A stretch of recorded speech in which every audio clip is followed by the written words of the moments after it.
morning, beautiful people. It is Tuesday, the 28th of July. Welcome to TDA, the day after your favorite news platform and the home of popular culture as defined by you wonderful people that make up this glorious and divine culture. And of course, like we are every blessed morning, we're hosted by the very best. Brent, you in the building? Good morning, family. I hope you are blessed and highly favored, just like myself and Emmanuel are. Indeed, How indeed. was your Monday? That's it. Okay, How was your Monday? me or them? I'm talking to them. Have we ever asked them how their Mondays were? Um, no, because a lot of them complain. No, they don't. Okay, I was just I starting. don't see the complaints. Do you pick up on the complaints? Sometimes. Sometimes, because obviously I have to read through the comments every now and again. But yeah, no, I'm only joking though. There was no cheese. Big up. Is that Boom? Yeah, Yeah. Boom 4629 from Detroit. I don't know who that is, but big them up from Detroit. You when it comes to Christy. Oh, is it? Yeah. Oh, so you know the person? Okay, I didn't know, man. But big you up either way. You know what I'm saying? That's what 6 7 hours time difference. You know because you normally go to Detroit for your conferences, isn't it? No, Chicago. Same difference. It's not the same. But it's a good guess because Detroit is the home. You know what I'm saying? That's where the Do you nation was think started. the Labour Party is institutional? What's going on there? I don't know. Yeah, but that's where the nation was founded, man. In Detroit. That's why it's so dear to your heart. That's all. What? It's so dear to your heart, Detroit. I guess so. Yeah, but I ain't been there though. I'd love to go though. How come? I don't know. I just haven't had the need to go. Today, I am proud to announce. What is this? What's going on? Who's trying to sabotage us, man? It's Detroitians. Nah, impossible. They know the truth. You know what I'm saying? They know the They truth. know the You truth. know what I'm saying? That the black man is the true and living. Come on. You know what I'm saying? So big up everyone in Detroit. Big up Big everyone up in London. everyone in Detroit. Come on. Big up everyone in London. True indeed, man. Sure, indeed, man. How was your Monday, Brent? My entire weekend was ram. My Monday was ram. I hear it. I am operating on a couple hours sleep. I haven't been able to close my eyes for a couple days. I've been wired, just wired. Obviously, it's for good causes. True indeed. Good causes. I know But what you mean. no train. Hmm? What? I said, I know what you mean. Oh, okay. Yeah. As in, you know what I mean? Mhm. How do you mean? I said, I know what you mean. When you're working and you ain't got no time to do anything else. Oh, I chose to not go to sleep. Yeah, I understand. Yeah, I chose to not go to sleep. Yeah. Whenever I have a thought in my head that needs completing, Mhm. it's difficult for me to just switch off and then say I'll finish it when it is I wake up. Yeah. Yeah, it's difficult. And then you turn around and then the birds are chirping. That's always like a haunting Mm. reminder that you just didn't stop. You turn around and and back inside, I blocked all the windows. Understand? So whenever I'd go to the toilet, that's when I'd realize, damn, Yeah. it's light again. Mhm. So yeah, man. I hope it is you'll appreciate everything that we're doing over here at TNB, you know. Now I really, really hope you'll appreciate what it is that we're doing over here at TNB. This is a sacrifice that is taking everything. Mm. Everything. I saw grey hair. Yeah. Yeah. So I'm I saying, was man. vexed though. I'm telling you, Not because of grey hair. I want all grey hair as quickly as possible. as quick as possible. Yeah, Nah. my family has silver hair in the line, so I want to be a silver fox. Yeah. Yeah. That's a man who has silver hair, isn't it? Yeah. Nothing else attached to that. I don't think so. Mm, What is there? I think so. Oh, I don't know. I don't know. But yeah, man, I want all white hair. I hear it, man. Yeah. Like Moses and them, man. Yeah, because Moses was black. Of course. What else would he be? No, I like how it is. You're like, why did you say that? Of course he's black. Yeah. Yeah. If he was, if I be talking about him. If he wasn't, No, you I ain't wouldn't. got time for that. Time for talk about white women. But what? About white women. Old white man. Sir. Oh, okay, Sorry, okay. Sorry. Switched it around. You got bamboozled. All right, I was baffled. sorry. Did he have a long mane as well? To some degree. But you know, black people don't necessarily, a lot of us don't necessarily have the full, long beards and stuff, innit? Why is that? I don't know, just some of us don't. No, So, huh? Like Jesus didn't have one, for example. wasn't he clean shaven? No, I don't think it was clean shaven. But he didn't have like a full, He had little long little beard and tats. stuff. Yeah. You know what I'm saying? Big him up, man. I wonder if he got a haircut. He ever got a Probably. haircut? Yeah, Like he had to sit down and somebody had to cut God's hair. 100%. How crazy that is. Is it? He's a black man. He's just a normal man. You know Nah, what I'm but like at the time he got a haircut, I'm sure he got a haircut in his 30s. So I hear it. somebody must have known, like, Mm. hey, you the dude that was walking on water, bro. Yeah. And he's yeah, like, that was last week. Silla. Yeah, it's true. And then they got to like touch his hair and stuff. Mm. That is powerful stuff, man. It's true. How do you think you would greet and parley with God when you see him? I don't know, you know. If you had a moment. I don't know. If you walked in now, like, what would you do? I just have a seat. You know what I'm saying? That is crazy. You wouldn't stand up. Of course I would. You oh my Oh, gosh. straight. I was straight. No, you know, the no, ballet on the sorry. floor. If a Nigerian man comes in, you're on the floor. But when Jesus comes in, you're saying have a seat. Can you imagine? That is crazy. No, because obviously I don't know if you've got other prior engagements. So as quick as possible, quick interview. You know what I'm saying? Interview? Yeah, why not? No? No, you fully well know God could stretch time. Who's rushing? No, but you don't. But he could, but he might not want to. Why is he gonna stretch time just for us? You know what Nah, I'm saying we've been told you're to ask. entitled, Brent. No, we've been told to ask. Yeah. We've been told to ask. So you might not get what you ask, bro. Well, why am I not asking? Yeah, I guess so. But you know what I'm saying? Could be a waste of time. Nah. Hey, man, your first question is, God, stretch time, please. Why can't it be? You know what I'm saying? Why? Question. That's not a question I'm asking God. No, I'm not putting that to him. He would know what's what. But what next? What next? What next? Singing off him a drink? I'll say, why did you create everybody else? As in, why did you? Why didn't just allow white? leave us just Yoruba people? You know Okay. what I'm saying? Because everyone's, you know what I mean, brings the average down. Yeah. So, like, why? Yeah. What do you think he's gonna say? But to that one there, I can't even. I have sleepless nights wondering why. You know what I'm saying? So Serious? I can't even think of a possibility. Seriously? Yeah, You offer man. him food? Mm, No no. hospitality at all. You just sit down and I can't give him. barrage I him with don't questions. have. I ain't got no food there. I'm gonna hug him first. You gonna what? I'm gonna hug him first. Yeah, 100%. Stand up, hug him. I Be hear like, it. what's up, Gigi? What's up, Gigi? What's up? You know what's up? He's gonna automatically know the little Of course. handshake. Yeah, Obviously. Of course. Might And even give us a new one. 100%. And then I'll do the, come on, Mm. who are ya? Who are ya? Who are ya? I'm only the savior of the world. You know? He's like, you know. Oh man, that would be crazy, man. He said, let me hold something. Before you leave, let me hold something. Let me hold something. you know, we're looking to build the BBC of Black Britain. Let me hold Come on. something. You know you can. Yeah. You know you can. Them people in the chat said you couldn't do it. Don't have that. Couldn't do what? And I'm talking to Jesus now. Oh, okay. Them Toters, them Thomases in the chat. You know what I'm saying? Can't do it. Don't let Mm. them do that. Mm-mm. Crazy. Don't think I'm not gonna troll though, because he's gonna expect me. But when I turn around, he'll already be looking at me smiling, because he knows coming. Oh, man. Gosh. Yeah, I think when it is we take a picture, he's not gonna be in it. Nah, he would be. That's bad. No, as in, I'll take the picture. Yeah.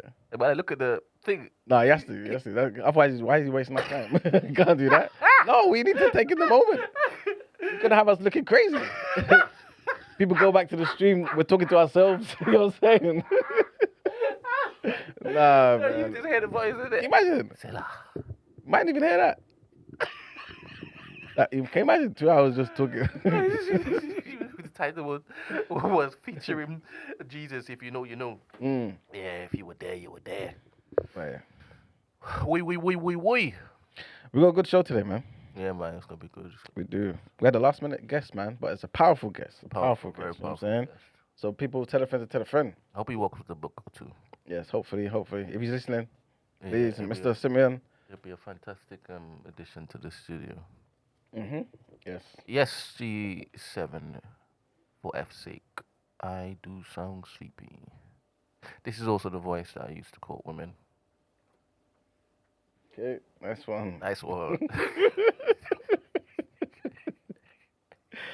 Okay.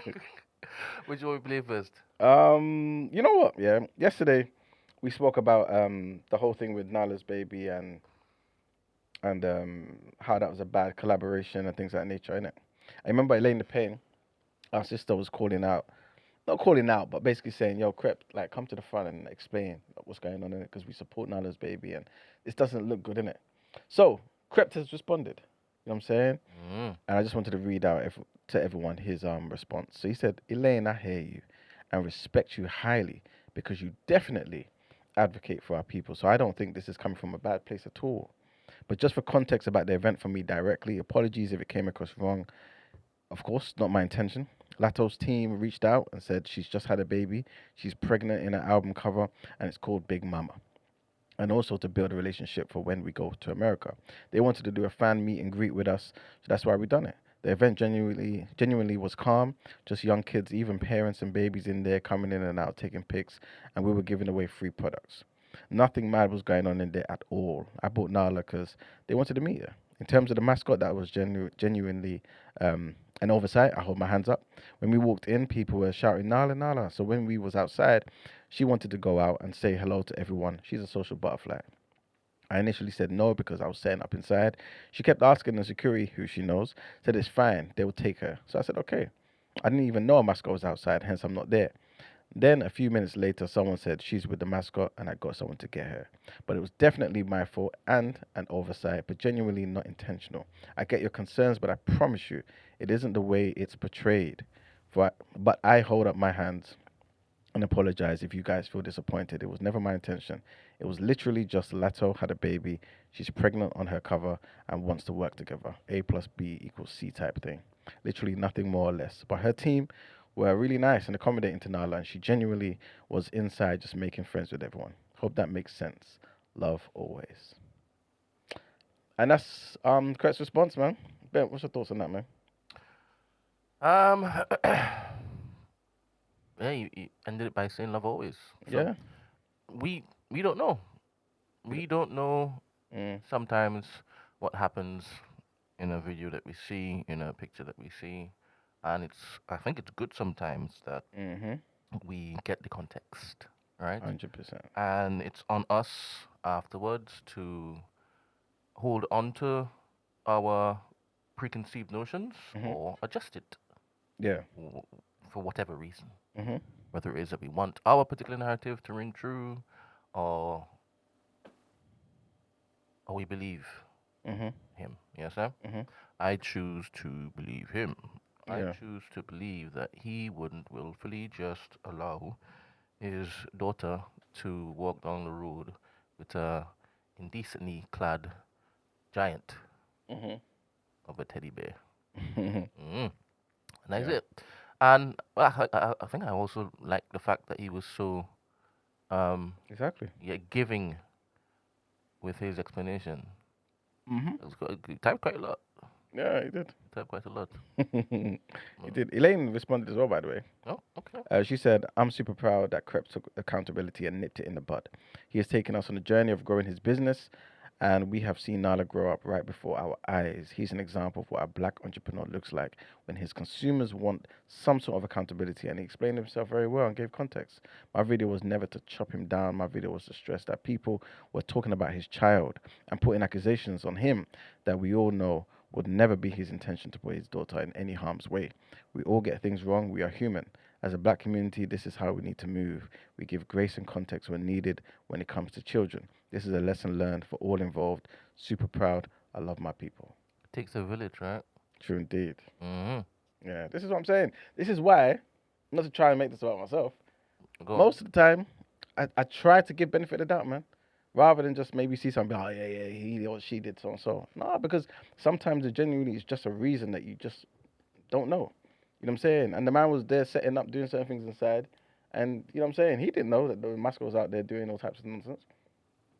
Yeah. You know what I'm saying? And obviously, I'm seeing many people in the comments, in the Shade Bar comments, talking about, oh, he's a better man than me. You know what I'm saying? I wouldn't have explained nothing. You know what I'm saying? All this type of stuff. This isn't true. Miraculous. He's at it again. He says the only person who seems to be putting accusations on him was Elaine. This No, isn't not true at all, at man. all. Remember we played videos yesterday? We played like what? Yeah, it A was whole rampant on carousel of TikTok. people talking about certain things, man. Yeah, it was rampant on TikTok. So no, it's not true at all. And she didn't put accusations on him anyway. She was just asking, yo, what's going on? You know what I'm saying? We need so-and-so, so-and-so. You know what I'm saying? So Morning. it is what it is. But yeah, that's that. That's the first thing I just wanted to get out of the way. So as a community, see, we've dealt with that. You know what I'm saying? Somebody who is who's got a platform in the community asked a question, and This is a fair point. wasn't she referring to him being influenced by the white man?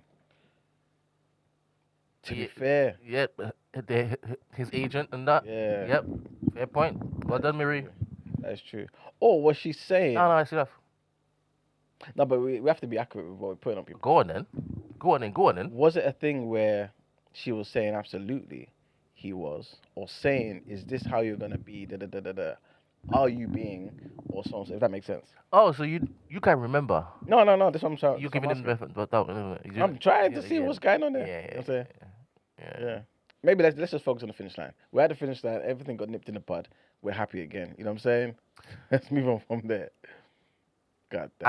I think Mariette said, I don't think he needs to respond. I heard. I don't think anybody needs to do anything, but That's a fact. I'm glad that he did, and the context that was provided, I could see it. Yeah. So Sorry, what are we talking about? I'd rather this one, the Nala's baby, kept responding. Yesterday we were talking about the LATTO and Who responded? KREPT. Oh, really? Yeah. Huh? And what did he say? So I'll have to read that again. That is What, crazy just- how is you what's don't want, Information. crazy how you don't want to just help her out. Sorry, she. Can you imagine? You see what I'm saying? I'm always here to help Just Christine the summation. and our people out. Basically, all he was saying is it's a misunderstanding. He didn't even know that the big mascot thing was outside. You know what I'm saying? He heard people calling for her name. He was busy setting up certain things. Security was like, oh, I'll take her outside. He's like, okay, cool, because she knows security in it. Go outside. Then somebody else came later and said, oh, there's a mascot outside. He's like, okay, cool, let me go and see what's going on. Brings her back inside. And that's what it is. That's what we saw. So what we saw is something that he didn't even plan for. It wasn't part of no promotion. Obviously, them working together was part of the promotion because they reached out saying, you know, she's a new mom, got an album called Big Mama, she's pregnant, all this type of stuff, or new mom, whatever it is. And that's why it made sense, you know what I'm saying? But the whole walking down the street with the mascot, and all, that wasn't planned. You know what I'm saying? He had no idea. So, yeah, he just explained himself. And he just said, you know what? Elaine, I know it didn't come from a place of malice, innit? You know what I'm saying? I know you're just asking the question, and I respect what you do for the community. So, you know what I'm saying? I hear it. Good morning, Miss Prestige. You got Miss Prestige. So yeah, that's the first thing anyway. Seen the disaster, the PR disaster with Nala's baby and LATTO and all of those sorts of things, right? And I'm gonna call on KREPT to talk up. I'm gonna need. Why is your face changing? Because you know she's charging up. No. I'm just- oh god.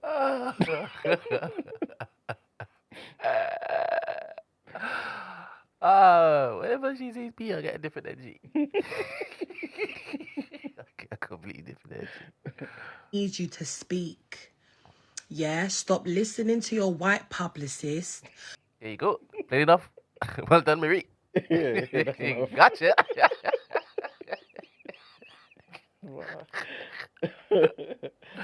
Oh man. Anyway, we got more videos. So, there's a video about the Labour Party. Well, the question that's posed in it. So this is the first video, right? Institutionally captured, and if it is institutionally captured, Let me just restart this. think the Labour Party is institutionally? Do you think the Labour Party is institutionally captured? Who's this for now? He does the podcast. Ah, It's his podcast. okay. Yeah. So yeah, I just wanted to ask you guys this question. Do you feel like, just a quick one here, with Labour, obviously it's just been the first week. You know what I'm saying? Literally just been 7 days since Burnham took office, yeah? Do you feel like this type of questioning and all that type of stuff, yeah? And I think that this actually happened before Burnham took office. But of course, everyone knew that he was going to be, be the Prime Minister. But the question is, do you feel like all this type of questioning, asking Corbyn, this type of stuff, takes away and potentially further divides Labour? Like, Labour's in office now. Burnham's coming with a new energy. Yeah, new this, trying to do certain things. Man's on social media every single day, talking about certain things, you know what I'm saying? Rightfully so. Yeah, you know what I'm saying? Do you feel like all of this kind of is unnecessary? Like, why does it have to be about talking about the badness of Labour? You know what I'm saying? Why can't it be, okay, cool, maybe this is the resurgence of Labour? Do you feel like Labour still has a chance? Can we get all the best people in the party to, like, you know what I'm saying? Why can't the framing be like that as opposed to, is Labour captured? Is it done for? Is it compromised? You know what I'm saying? I reckon he would have still asked Jeremy that question even if Andy was not there. I think he scheduled like a chat with JC, and he's now asking JC the questions that he wanted to ask JC. I'm not reading too much into this. But wouldn't you maybe perhaps change those questions then? If it is that... I haven't watched the entire podcast. Don't never have I. You know what I'm saying? just got through the clip. But I'm just saying, like, I don't know, maybe I'm looking into this a bit different. I feel as though if I was a supporter of Labour, right, I've always voted Labour, I've whatever, and I've maybe become disillusioned with them over the last few years. But I feel like there's a chance here that this could be something good. I don't think I would ask questions that would focus on the negatives, if that makes sense. He probably knows that they kicked him out. No, The okay, party cool. kicked him out, Yeah. right? So it makes sense for him to ask him that question. Okay. It makes sense. Yeah, of course, but maybe I'm And when seeing it JC differently. speaks, there's an opportunity for the clip to do wrongs, isn't it? Yeah. Especially for the sitting government. Yeah. But at the same time, it could just be that they hold the same view as him, which is that we think Labour's done for, and we need a new something else. You know what I'm saying? So maybe that would make. Do you know where their allegiances lie? Nah, all I know is the left. All I know is that it's the left somewhere. You know what I'm saying? I don't know specifically. You don't even know if it's green. Nah, these I ain't agree. So you know it's Labour then? I mean, What are you doing? I think originally, like, it's Labour and all that type of stuff because of the stuff they've said before on the show. But I don't know their current allegiance. I don't know their political leaning like that for me to talk in depth about it. It's just me saying, okay, cool. I think these lot are from that sort of side, and most people who are on that sort of side would hope for Labour to return to the glory days. You know what I'm saying? And if that's the case, and there's a chance here, that's if you believe there's a chance here, should the focus be on that as opposed to, is Labour done for? Is this maybe just a new formation of the same bollocks? Do you know what I'm saying? That's basically what I'm asking, innit? But, yeah. Anyway, what is the next clip? I don't remember what it is.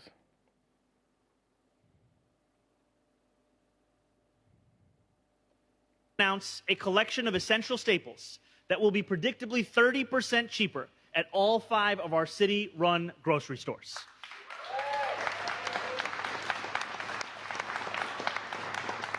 This core set of goods will include all fresh produce, meat, and seafood, along with 20 other essential items like cheese, milk, and bread. Once a month, our 5 city-run grocery stores will set prices for this core set of goods at 30% below typical retail prices. No exceptions, no gimmicks. The savings will last for the entire month. That means no weekly fluctuations nor sticker shock at the checkout line. Not for our seniors living on fixed incomes, nor for the parents who rely on a regular supply of apple slices to keep toddler tantrums at bay. I like that. When was the last time you went to New York? Maybe maybe last year, a couple years ago. What do you say? Manhattan. Okay, how was that? Was it in a hotel? Yeah. The most How was it? expensive part. Yeah. No, but Manhattan's is You got money. no, Manhattan is I think it encompasses like Harlem and all that as well. You know, I think technically. I mean, I wasn't in Harlem anyway. I think But Compass is Harlem? No, it does yeah, not. no, it doesn't. No. As in Harlem is Manhattan- Manhattan? Yeah, part of it, I think. Is I could that be how it wrong. works? I could be wrong, but because Is Manhattan. Brooklyn in Manhattan? No. Because Manhattan is Manhattan one of the boroughs. I don't There's know. 5 boroughs, right? I don't know if Manhattan's Hold one up. of them. Brooklyn, the Bronx. Is Harlem in... Yes! Okay. Harlem's Man, in Manhattan. yeah, there you Thank go. you very much. I think Babiel went to New York just the other day to celebrate New York Knicks. Oh, is it? Come on. Did you see the videos? No, I ain't seen it. He went, Serious. lost his voice, he was shouting, he was doing everything that you didn't expect him to do. Yeah. He was Come climbing on. lampposts and all sorts. It was mad. And he didn't go into the stadium, you know. He was outside. I Where the hear party it. was. I hear The it. entire, oh, it's mad. Yeah. Yeah. Yes. So thank you very much. Yeah, man. So what does that mean though? Yeah. You didn't stay in Harlem. No, I didn't still. So why you But went to the? just wanted to. You stayed in the swanky part. Yeah, that's the main Yeah. part. Don't try It was that. a nice part. Oh, God, exactly. It was a decent part. You know? There's 2 buildings. But you know. Oh man, yeah. You only realized what the economy is like over there. Like once you go and just buy some eggs and stuff, man. It's mental. Yeah. Absolutely mental. I really don't like the. It's just a side point, but the whole adding tax at the till, I really don't like that. But You know, here the tax is all included. that's In it. that's their culture. It's basically it's rubbish. Interesting. Sorry. Interesting. The conversation we had yesterday What happened about to culture Yeah. and respecting. Here you are saying this is rubbish. Yeah, sorry guys. Nah, I mean Even 24 hours gone. obviously you know? they're used to it. They're used to it, but yeah, it's annoying. I think it's just because obviously in your mind you think, oh yeah, okay, this costs this amount of money. You go there and it don't cost that amount of money. You know what I'm saying? So, Tax upon tax upon. you know what I'm saying? It's annoying. Yeah, and I get it. Obviously, we pay tax as well, but it's just included. So you know what I'm saying? The tip culture that. Like, Oh, that's the worst you one. off. That's worse than And then they'll watch you, and watch you, and watch you. terrible. That's why they hate when we come over there. Yeah, absolutely They terrible. hate when we come over there. Oh, the amount of dirty looks I've gotten when I've gone there.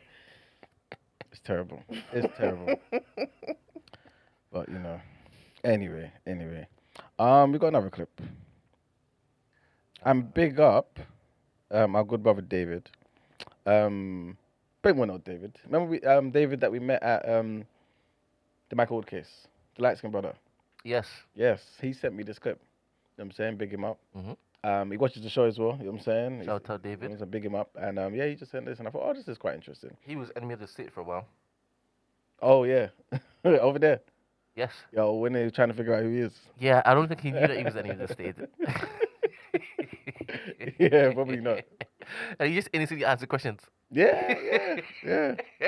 Looking more guilty. Shout out David. But he got rid of his notebook quick. Yeah, for real. Yeah, quick.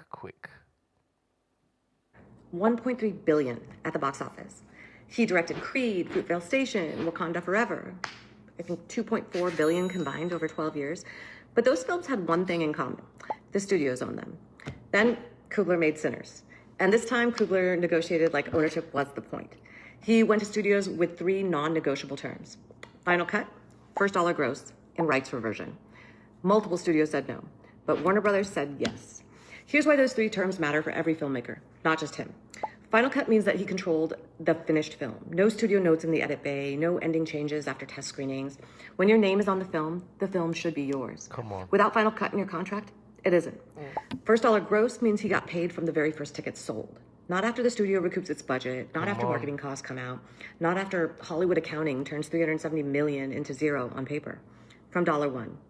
Most filmmakers who take back-end deals get net profit, and net profit participants always get zero. First dollar gross is a completely different deal. And rights reversion means that ownership of Sinners returns to Coogler in 2050, 25 years Come after on. release. Most people assume copyright law protects them here, and it does, but only after 35 years, and only if you file the right paperwork at the right time. Coogler didn't wait for copyright law. He negotiated reversion contractually and got it 10 years sooner. That's not a copyright provision. That's a contract provision. And the distinction Sorry about that. You're forgiven. matters. Most filmmakers never think about these three things until a distributor is across the table and leverage is already gone. Coogler thought about them before a single frame was shot. The film is about Black people fighting to own something in a system built to take it from them. So was the contract. Link in the bio for a full breakdown of these three provisions and how to negotiate them before you sign anything.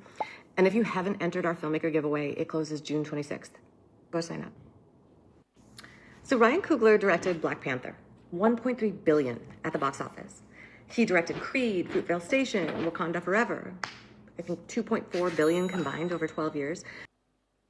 Yeah, man. Just wanted to let people know about that. That's amazing. And you guys seen the new Black Panther? That's so funny because I sent Yes, I have. a video Okay. to Brent. Because I've got a link there just to show you guys who he is. That's, well, We've seen him. the clip. We've seen him. Where did you put a On link? the show. No, it's just the one underneath it. Underneath the what? The Ryan Coogler one. It says new Black Panther. Oh, Yeah, and I sent a video to Brent to play Okay. about this new Black Panther. Okay. I ain't seen that one, so maybe Brent play that one. email it to me in the future, please, Christy. He has access to the TDA Oh. imaging unit. Hold on. Email. Thank you. Well, can I send it through WhatsApp? Well, that won't work.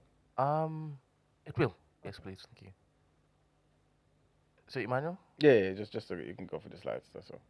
Just to see what this better is. Do you guys know him? David Johnson has officially been cast as the next Black Panther in the Marvel Studios Black Panther 3. He's not going to be replacing Chadwick Boseman. He's actually going to be his son. So his and Nakia's grown-up son. And yeah, man, he was first introduced in the post-credits of the second one, innit? But now, obviously, he's going to be a grown-up. And this is going to be the guy, innit? So, yeah. Next slide, please. Okay.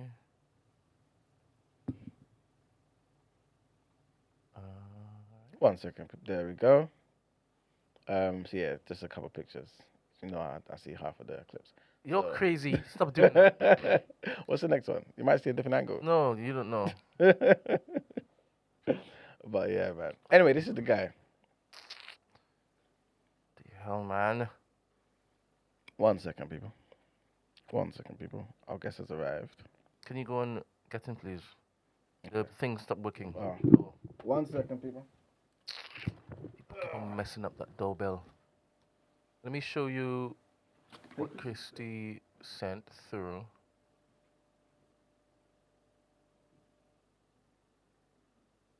Oh, okay. I do not want a... Short, ugly British African David Johnson that Oh, my gosh.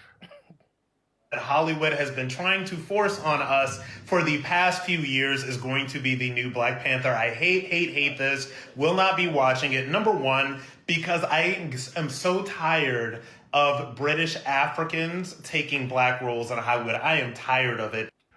Bro, shut the hell up for a crisp, robust 172 hours. Shut the hell up. And why you gotta disrespect that man calling him ugly? All right?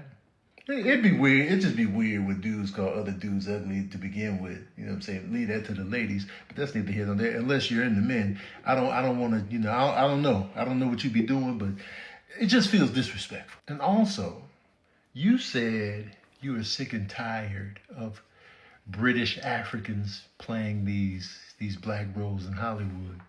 Keyword, British Africans.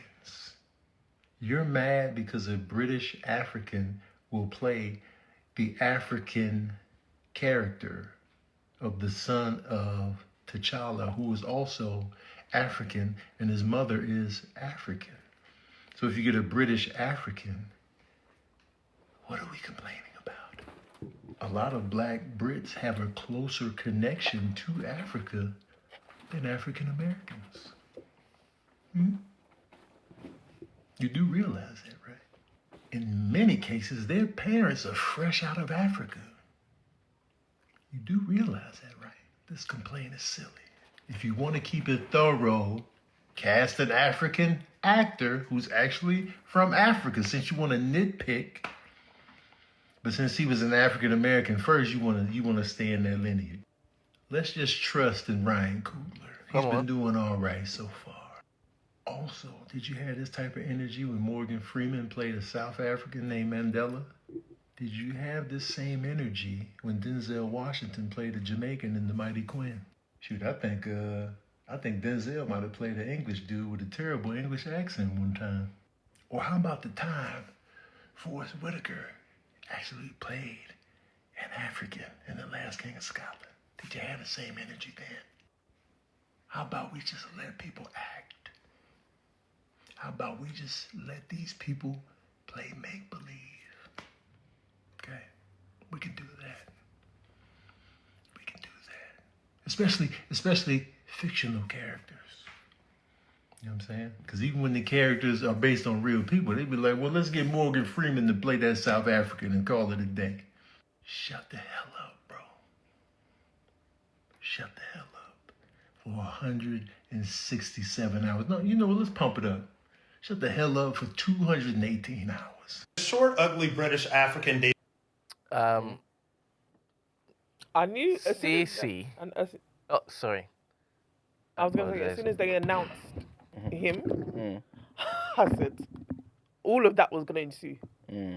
All of that was going to ensue. I just knew. I said, and I love, mate, shout out to Ryan Coogler and everything or whatever, but I was just like, yeah, this choice is going to cause a thing. And my, because I get there, I don't want to get into the argument with the whole, I don't want to get into that whole argument with British actors playing historic figures, because I actually understand them on that point. So I'm not. Oh, is it? Yeah, I do. Okay. I understand them on that point. However, but when he named those points, it's like, which is on the same end. People, the goalpost is moved, because then people in the comments is like, no, because they don't, in Nollywood, they don't cast Americans, they cast thingy. And I'm just like, yeah, but Black Hollywood is part of Hollywood. So there's not a separation. So it's all encompassing. So you can't, that's like moving the goalposts. I was like, that don't even make no sense to say that.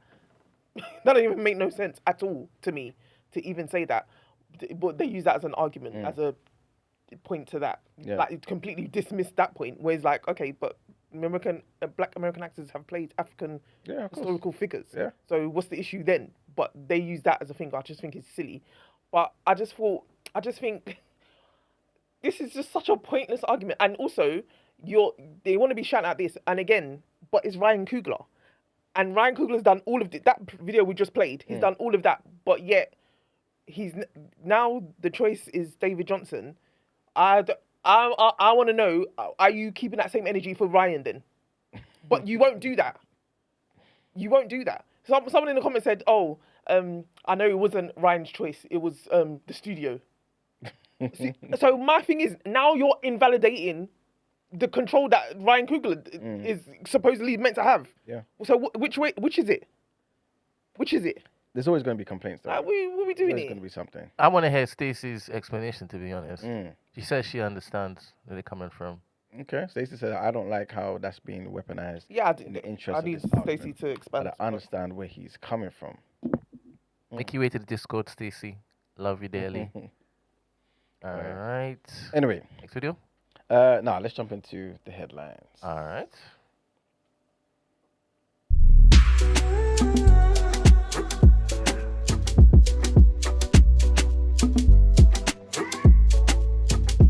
Yeah, man, I got one for you. Oh, archive here? Come on. Come on. All right, people. So, trigger warning on this first headline, unfortunately, man. Robert Bush, who's the owner of Legacy Independent Funeral Directors in Hull, appeared at Hull Crown Court on Monday for a 5-day sentencing hearing. He previously pled guilty to 67 offences, including 30 counts of preventing lawful and decent burials. Several family members read out their victim impact statements to the court, recounting nightmares and PTSD from Bush's offending, with some breaking down in tears and struggling to speak. In a search of the legacy premises in March of 2024, Humberside police found many bodies left uncovered and in varying states of decomposition, stored on racks on both sides of the room.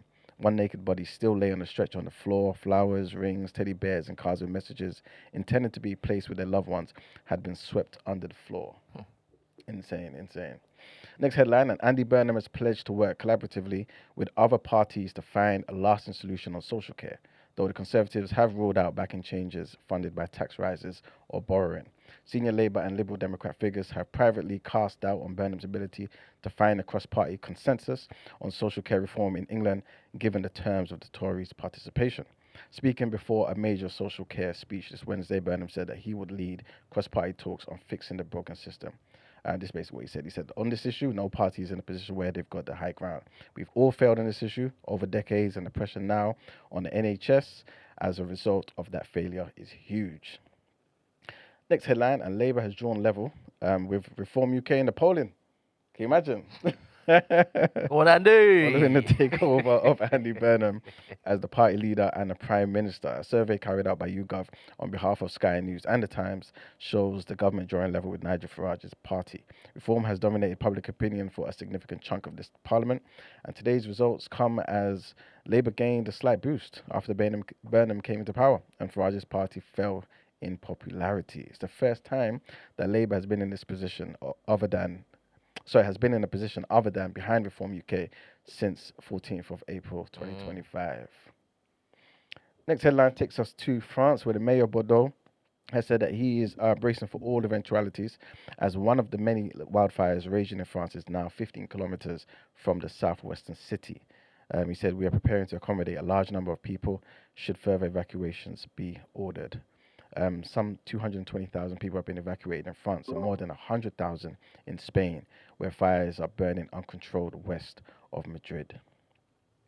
Trump is back in the news, and he once again has warned that the US will return to strong military action against Iran if diplomatic efforts do not bring a rapid resolution to the crisis in the Middle East. We are in very deep talks with Iran. If they don't work out, we will go back to very strong military action. This is what he said on Monday, when he was asked for how long he would allow the talks to proceed.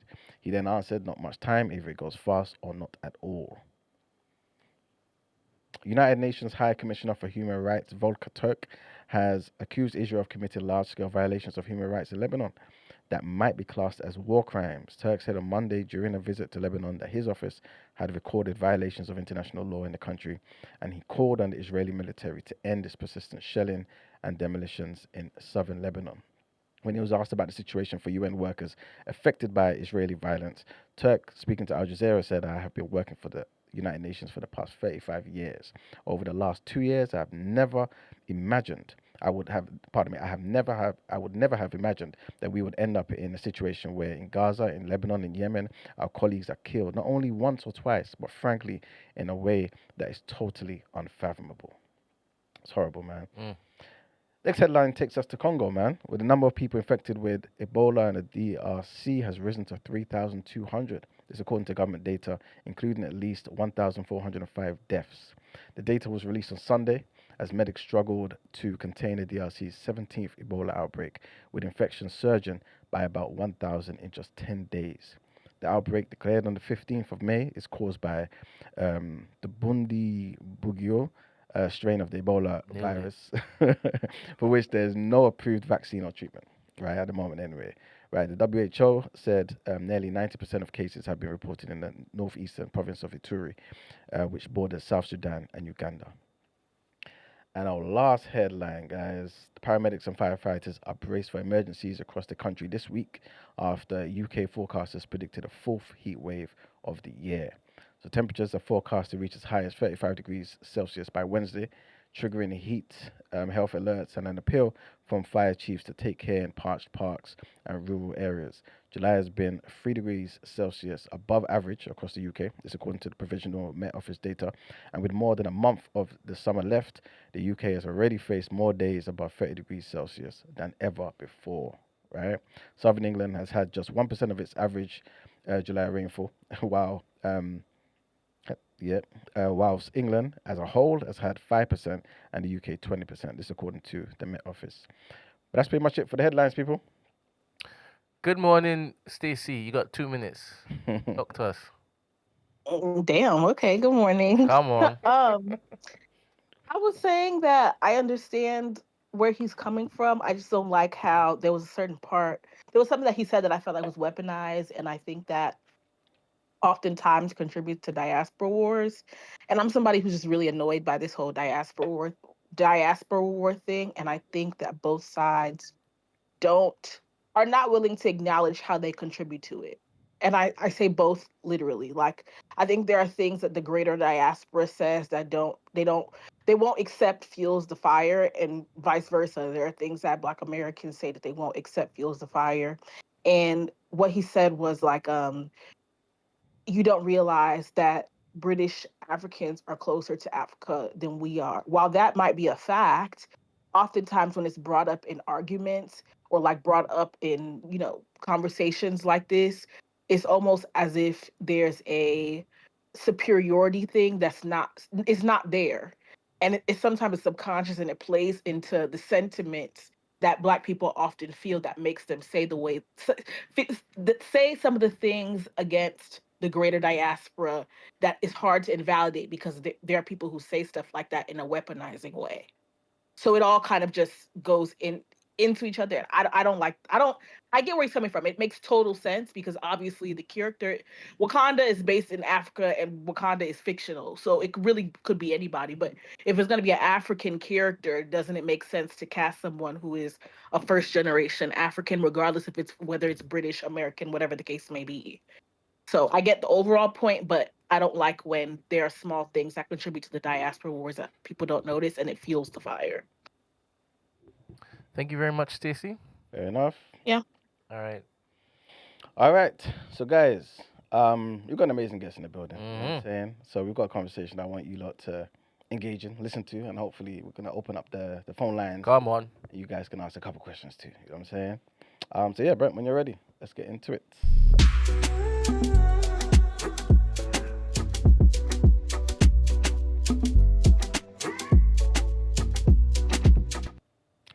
All right, guys. At the risk of repeating myself, we do have the best guests on TDA. You know what I'm saying? Lyrics. And today is no different. You understand? Our next guest is an award-winning journalist. You know what I'm saying? An author, a correspondent for Channel 4 News. Over the years, he's reported across Britain, Africa, Latin America, and the Caribbean. And before joining Channel 4, he's worked at The Guardian. And also, most importantly, the Black Cultural Archives. You understand? Building a reputation for telling stories that sit at the intersection of race, class, politics, identity. You understand? His journalism is not mediocre barbershop scholarship. You understand? This is but big respect to them as well. But it's earned him Medical Journalists Association Award and a Criminal Justice Alliance Outstanding Journalism Award, whilst also being shortlisted for the Orwell Prize, a British Journalism Award, and a One World Media Award. You know what I'm saying? He's also part of the BAFTA-nominated Black to Front project at Channel 4. He's got a new book. I'm going to be getting into that. The Good, the Black, and the Boujee. You understand? How Black Britain became middle class. It's powerful. You know what I'm saying? And it's based on what's described as the largest known data study of Britain's black middle class and elite. It explores the rise of Black professionals, the pursuit of Black excellence, and asks whether greater representation at the top has translated into meaningful progress for us as Black folk in this glorious country. The one. Guys, please help me to welcome our good brother, Symeon. Thank you for having me. Nice to be here. Nice to be here. Yeah, man, appreciate you joining us, man. Appreciate you joining us. Obviously, I've given you an intro, yeah. But I'd like to hear from you. Who is Symeon Brown? Who am I? Yes. Very existential, do you know what I'm saying? I mean, I am a Black Londoner of Caribbean heritage. I am a correspondent, so as you said, I have been reporting for over a decade now, closer to 15 years, on home affairs, which includes things like migration, policing, criminal justice, but also international affairs as well. So I present an international affairs program called Unreported World. So I've reported from Brazil, from Kenya, from South Africa. I made a really cool film about the women who want to date rich men in South Africa last year. You should watch it. It's called South Africa Slay Queens. Oh, I need to watch that. Yeah. Watch it. You should definitely watch it. And so yeah, I mean, a lot of my work though is about the Black experience across the Black Atlantic, whether that is here, or whether that is in the US, or whether that is in the Caribbean or the Latin Americas. And I think with my new book, what that does do is it brings together some of these themes. So before, you guys were talking about the conversation around the backlash to the new Black Panther, which is interesting because the borders sometimes between Black America and Black Britain can be very fictional. They've been porous borders. So even if you think about the new Black Panther, right, he is of Caribbean heritage, so he's a descendant of slavery. He's also of Sierra Leone heritage. Sierra Leone and Liberia, these places were even settlements for Black Americans who enslaved Africans from in America. So there is that relationship that is real. And even if you think about places like Miami was incorporated by Black Bahamians who are from the Caribbean. So there has been huge movement between Britain and America and South Africa and South America for hundreds of years. So I think the Black Atlantic speaks to a particular moment in time that my work researches heavily. And I think that if I look at how my work relates, that is a big center point for the kind of things that I've done.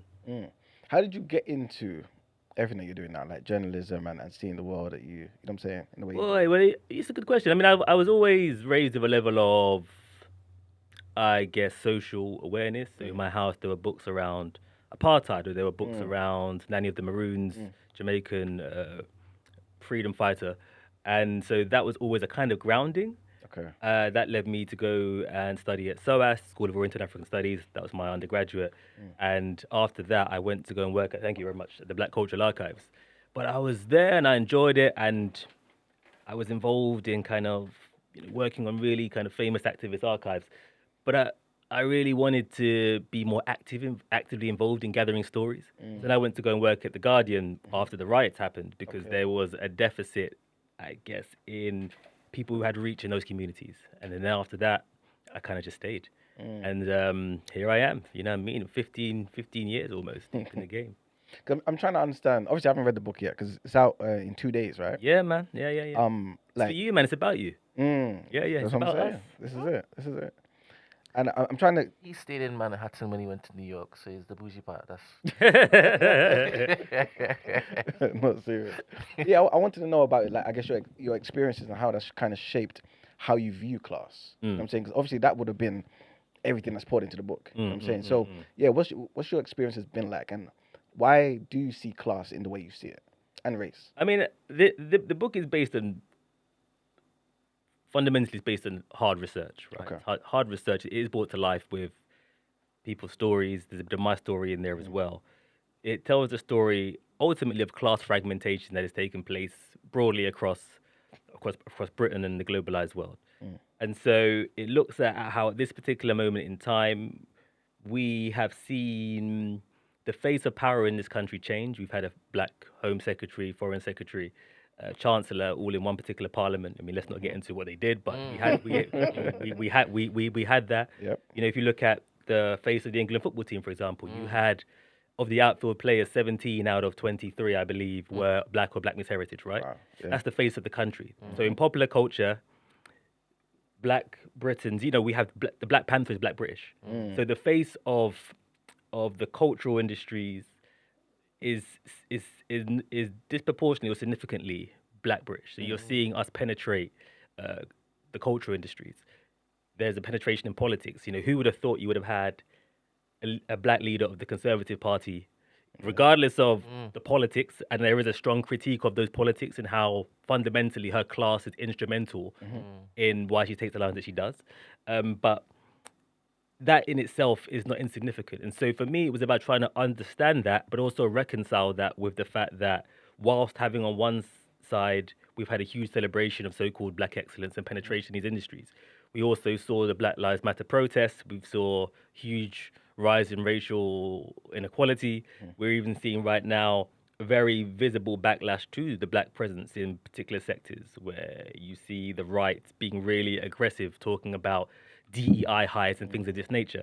So I was trying to reconcile this particular moment, and I felt that class was a way to really unpack the different experiences that black people are having, let alone the fact that I think that class is at the heart of all of the kind of reactionary conversations that we have amongst ourselves. So even questions like, black dating, for example, a lot of that becomes, there's so many things I see online, and even today I saw something going viral about black men don't date black women and stuff like that. I wanted to survey whether that was true or not, but also fundamentally at the heart of some of these complaints, what we're actually talking about is class disparity.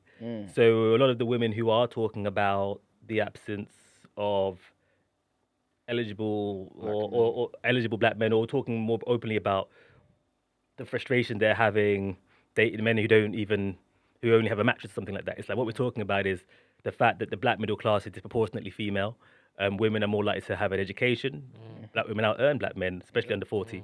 And so what we were actually seeing is a class inequality in gender that is playing out online as if it's about gender when it's actually about class. And so I wanted to talk about the fact that how instrumental we need to understand class to understand contemporary black experience. Yeah.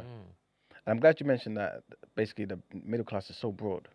You know what I'm saying? But for some reason, we kind of see it as one homogenous group. Yeah. What is your definition of, I guess, the working class and middle class? Okay, so historically, right, this country once had a very rigid class system. You had a working class who did working class labor, so these were low-income jobs, or they were skilled jobs, but they were manual work. You know what I'm saying? You could think of a laborer, you might think of a dinner lady, you might think of a care worker. Those are the kind of works that we understand to be working class. Factory. Then exactly, historically. Then you had a middle class, which was consisted of people who were maybe doing more things that they called brain work, that required them to be in the professions, your lawyers, doctors. And in these particular spheres, that came with obviously not only greater pay, but greater social prestige, and also the acquisition of things like property. Then you had an elite. Historically, the elite in this country had been tied to aristocracy and land ownership and these kind of things. But what's taken place is that there's an academic at the LSE called Michael Savage, and he did a huge body of work a few years ago, about a decade ago, showing that there are now 7 class groups in the UK. Class has become far more fragmented. You have a fragmented middle, people who are from traditionally middle class backgrounds, their parents maybe were lawyers, doctors, they were raised with conventional levels of what we recognize to be middle class status. Then you have kind of new groups who are emerging who either have high pay but maybe low cultural capital, or high cultural capital and low pay. So if you think about it, you can be middle class, maybe you've gone to Oxbridge, maybe have the accent, but your family don't own. You're not going to get an inheritance. So you have some markers of a middle class status, but not others. And then you have an elite, which is super wealthy. It is made up of different kind of groups. And if you when I looked at the black elite was largely consisted of 2 kind of groups. You had people from super prestigious families, wealthy, multi-generational wealthy families. Maybe their grandparents were instrumental in the independence of their country, or they have stature. And then people who are maybe more self-made, like a Dean Forbes or a Michaela Cole or Stormzy or somebody of that nature.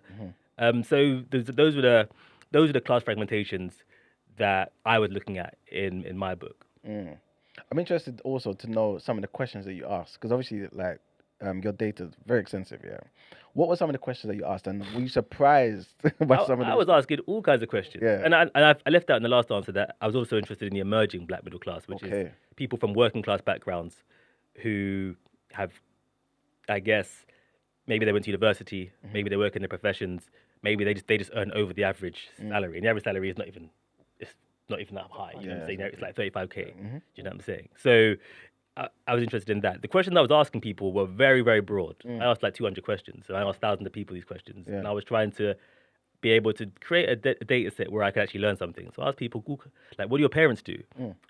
What sector? What is the ethnicity of your partner? What is your complexion?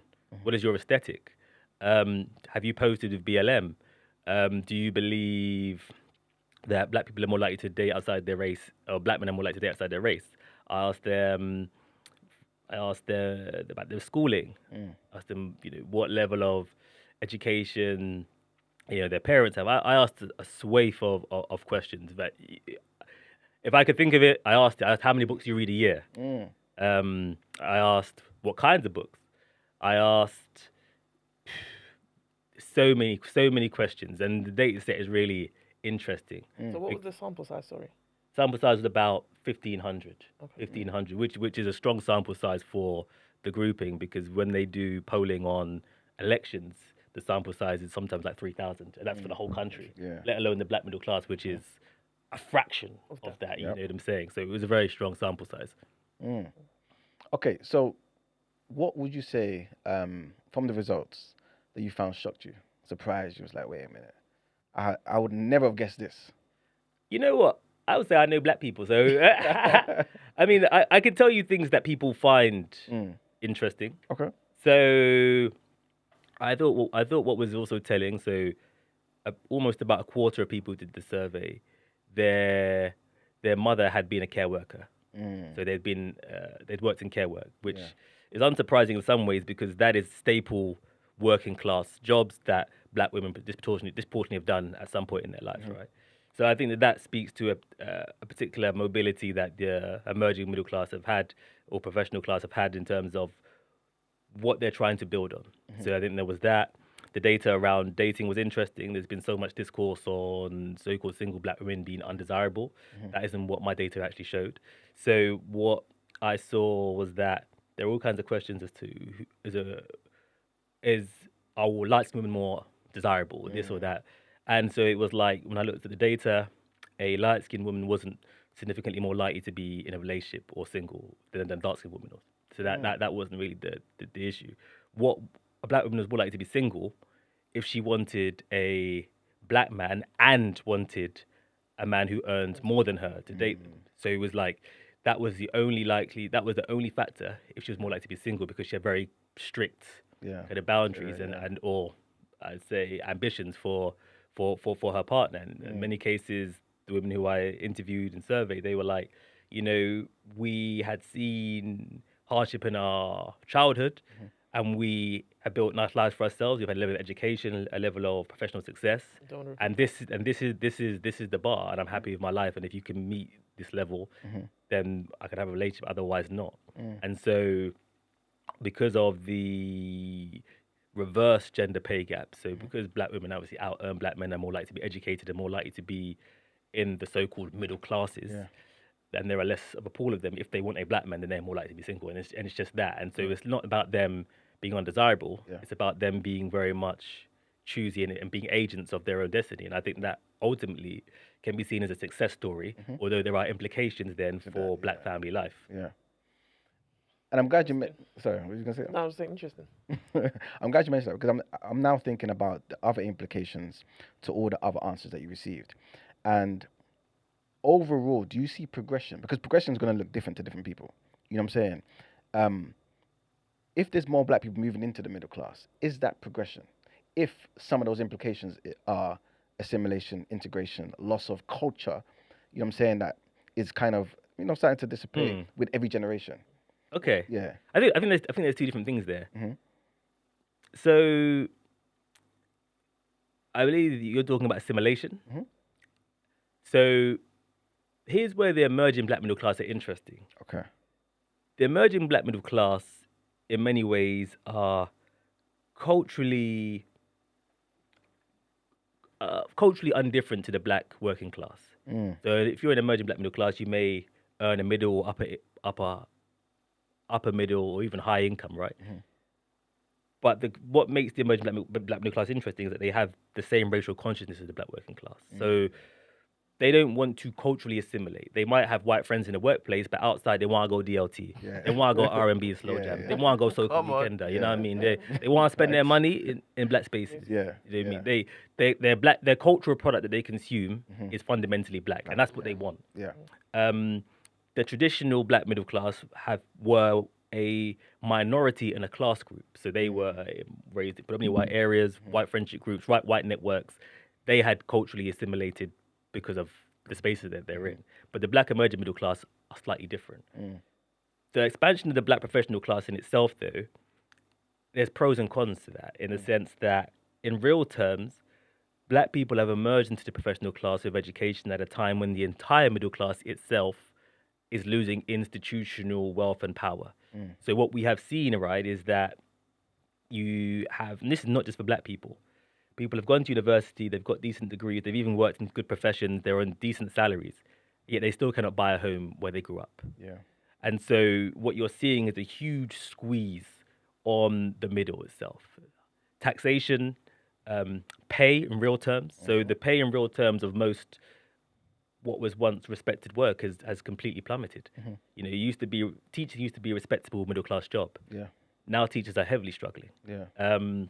Lots of spheres we've seen, real term pay, housing now is pretty much unobtainable in London unless you have an inheritance or super wealthy or you know, it's these are the challenges that the entire middle class are facing. So in many ways, the book is also a lesson in what the black experiences teaches us about modern class, because you have a super now wealthy elite who are ultimately hoarding assets and acquiring assets, and that is making it much harder. Forget people on lower income or working class incomes, making it harder for people just in the middle classes to be able to compete. And so in real terms, the question now then means is, what does it even mean to be middle class if in some cases you have less wealth than the traditional working class of 30 years ago? Exactly. Do you feel like a lot of that is the fault of black people in terms of us conflating a lot of our problems with race? Sorry, say that again? Do you feel like a lot of this is the fault of black people in the sense of us having less is related to where we choose to settle down? So like you said, we're concentrating in some of the most expensive cities in the country, right? And also, sometimes we think our certain problems that we face is due to race, when really it's a class thing. And if we approach the solution from a class lens, we might get better results. Well, so on the London thing, our relationship with London is slightly paradoxical.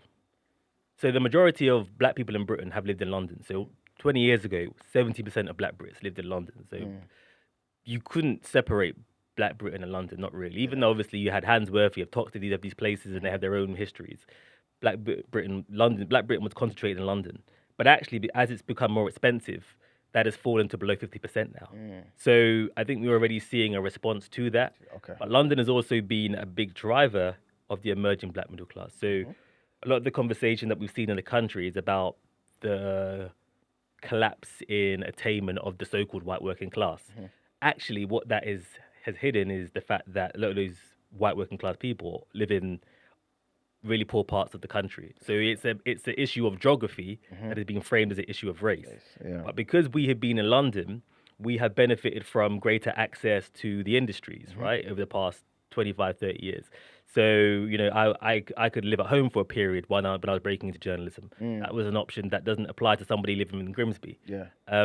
If your parents did manage to buy in London 30 years ago, that property has seen huge increase in growth, and that is a potential asset to inherit. Or if your parents were moving a certain way, they could have released equity to enable their children to go and buy somewhere or do something like that. So London has helped.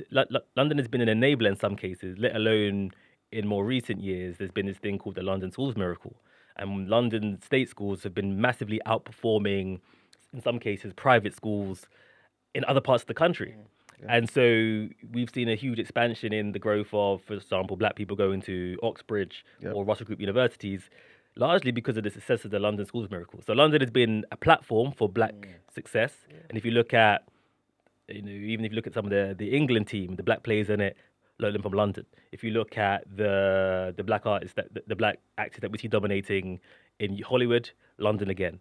London has enabled, has been almost the secret sauce in our success, but also it's one of the reasons as well, like as you say, that is made it also harder to now acquire property because it's become almost too expensive for some of us. So I think there's a disparity there in the outcomes of, I guess, working class black Londoners or from working class homes who don't own, and those from families that do own and therefore are part of an emerging middle class. And so you're seeing a slightly divergence in outcomes for different black people and black Londoners, even though they might culturally, in some cases, be the same and listen to the same music and be in the same dances. I wanted to ask a question about, I guess, a stigma on the black middle class.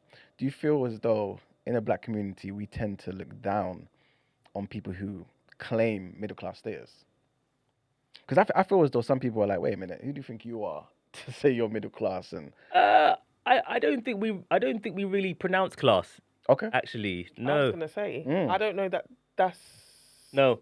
what is really being fixated on. Okay. Like you say, I feel like it's more race than anything. Yeah, we That would no. be If the anything, forefront, no, I then think yeah. it would be someone claiming that they're middle class. And I think what you referenced, where you said there's different, even in that black middle class, there's different sectors. Yeah. I think it's that specific sector that he referenced, like, who maybe like they inherited Yes. some type of wealth from or grew up in predominantly white areas. I feel like maybe they were speaking to those people. Okay. But I feel like en mass, I don't know that it's really you would get black people. I think I think you're right. I think I don't know. Maybe you have to say or not. Maybe you might be thinking about, as you say, a kind of black person who grew up in predominantly white spaces, estranged from black networks, and they I mean, like a Kwasi Kwarteng who's Etonian. People might say, they might feel a distance from a black person who is removed from the cultural signifiers of certain black cultural products, or not from the ends, you could say. Maybe that, but I think that generally we don't really pronounce class or look at class or look at class fragmentation. I think class is quite hidden. Okay. And I think that even amongst ourselves, it's like we don't look at the variety of experience, even down to the fact that a lot of the conversation that we have around gender and the kickback against, even the conversation around who pays on the first date or this or that, it's like what we're actually talking about here is class frustrations and class entitlements. And I think that our level of class consciousness is very, very poor, actually. I was just going to say, because I was like, sorry to... I was just going to say that I don't know that maybe with now the emerging black middle class and how the gap has become so... we're kind of taking up that space. I don't know that some people even realize that they're even classified as that such. Yeah. So hence why that's why I don't think we're even saying those like, I'm middle class, because I don't think they themselves or us ourselves realize that we've actually risen up to that from working class, and we're now considered black middle class now. I think that's pretty much what I'm getting at. Where it's like, if it does come up in conversation, you're then getting people saying, wait a minute, you're not middle class, or saying, wait a minute, no, who are you to say certain things? You are middle class. You're not like us anymore. Do you know what I'm saying? And it's almost like people who are middle class are saying, wait a minute, no, that's not me. I'm still the same. Because like you said earlier, our proximity to our traditional cultural roots is still the same, regardless of whether you're working class or middle class. So people kind of see that as maybe the biggest indicators of what class is to them, if that makes sense, as opposed to somebody else who's maybe just looking at, wait a minute, but you earned this amount. Surely you're middle class now. Do you get what I'm saying? But I think it does boil down to what you just said, that our ability to determine what class is poor. Was that one of your questions? In your when you were... Which question?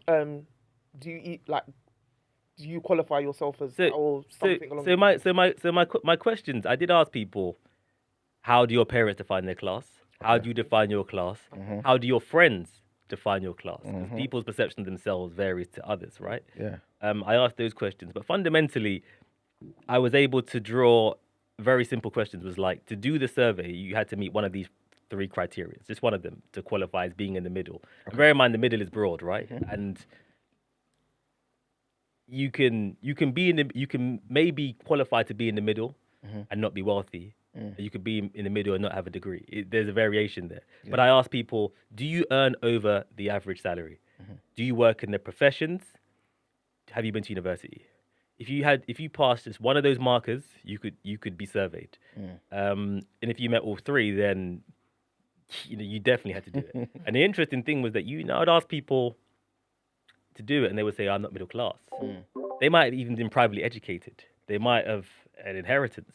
But there was a kind of sense that the middle class, that was a white people thing. This is it. This is it. And it was like, that's because that is a dominant them. impression of what it is. And not even just white, but to fit a very particular archetype of white. Yeah. So, for example, you will have, you might have a white guy from Essex, and he's a bit of a lad, he's a bit of a geezer. And you might think, he's a geezer, so he's working class. And then, he lives in Brentford, in Brentwood, and his dad owns some significant plumbing firm that employs like 30 people. And he's inherited some type of... And he's inherited his wealth, and it's like, because he's a geezer, his cultural identity aligns with a different class group, but actually his class is fundamentally material. Yes. It can also have different aspects. There's an element of cultural and social capital that does count as well, but the materialism of it is not insignificant, because that determines really the kind of texture of our lives. Do you know what I'm saying? Is it? And so that for me was really important. And the aim of the book is not just to be like, middle class now, well, we made it, yeah, man. No, it's about trying to bring, woo. Yo, them fly out. It was about trying to look at what questions does class allow us to answer that we're struggling to answer? What questions does class enable us to settle about the contemporary black experience that we're not quite declaring? I think the language that we use to make sense of it is very weak. And I think class also helps us to navigate as well where we're going, and also our responsibility. Because so for example, I ask people how much they give to black charities. They don't give anything. Pretty much. The numbers are shocking. And the truth is that despite maybe earning anywhere between 50 and 120K, people still felt poor. And it was like, you're not poor. If you were going to church, you were paying tithe on that. So it's like, even if you don't feel like an elite, and even if you're not an elite, you still have a level of agency. And so the question is, what do you do with that? What do you build? What do you contribute to?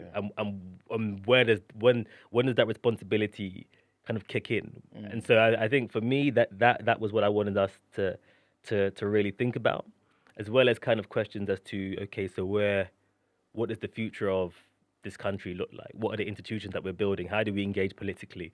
Our political infrastructure is very immature. If you want to have any kind of influence in politics, it doesn't just end in the ballot. Like, in fact, if anything, voting is the least important thing that you can do. You have to do other things. You have to write letters. You have to in many ways donate to parties. You have to organize in ways that are a bit more strategic. And you have to also recognize that sometimes you lose battles, and you got to keep it moving. And so I think it was about trying to bring that conversation to life, as well as also passing on some collective memory that we forget. And it's like, we have a canon in this country.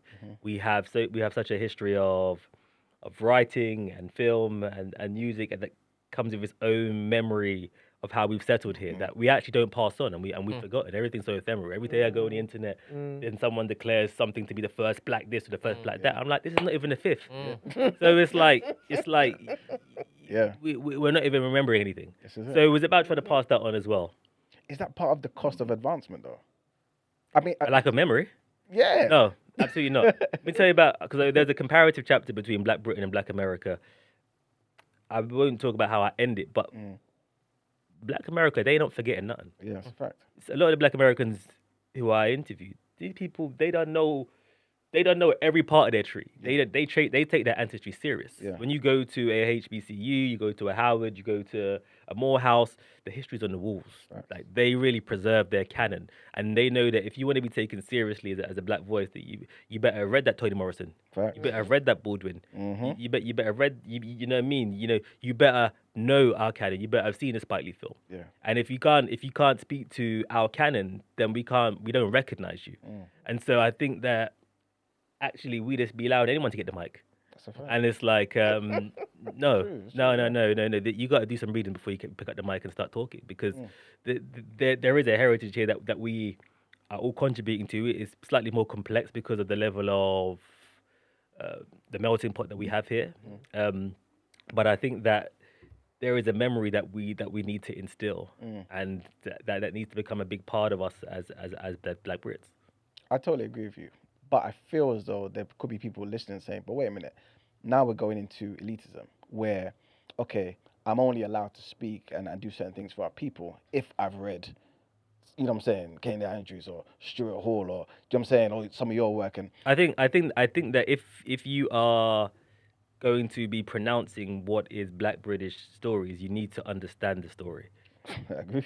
There's someone on the internet right now. It's just simple as that. And so you know, every day I will go on the internet and people will be pronouncing statements about Black life in Britain, and there's no receipts. And the truth is, they don't have any receipts. They haven't done any research. None. It's just an opinion, and an opinion is it's in the wind. Yeah. And so all I'm asking for is that we have a greater respect for our own experience, so that we at least take a critical engagement with what's come before us. This is just basic. It's just like, know what's come before you and engage with it. Yeah. And that's it. And I think what we're struggling to pass on sometimes is just a collective memory. And I think memory is strongest maybe in music. So music, I think we see it. There's more of a homage in music, and there's certain sounds that are attached to certain eras. But I think in other areas it's lacking. And I think that we just need to have a better knowledge of self. That's my thing. And the truth is that you have to engage with the work that is being done. Do you know what I'm saying? And we can have different opinions, and we can have different analysis of what it is that we're engaging with. Yeah. But we have to at least have a baseline standard for how we're approaching things, because this is how you would approach any other area of knowledge. Do you know what I'm saying? You wouldn't just start saying, "Well, you know what? I think that Odysseus." It's like, no, you have to even know the Greek classics, or you don't. You know what I'm saying? Yeah. As I said, there's someone on the internet right now spewing absolute nonsense, and I don't know. Not to hate on his platform, but respectfully, stay in your lane. You're drifting into certain topics, and you yourself don't even know your history, so to speak, that you're coming to speak on, and then you don't know it, but yet you are projecting certain opinions that, to me, I believe is even harmful to your own, that you're even trying to advocate for. Yeah. Do you know the context in which she speaks? To me, Because you sounding like you need the context. I don't know the person. Then what? shame the devil, man. Come on. He wants you to basically just. What are you talking about? The thing is, I don't want to make him relevant for this platform. No, respectfully. I'm gonna mute it.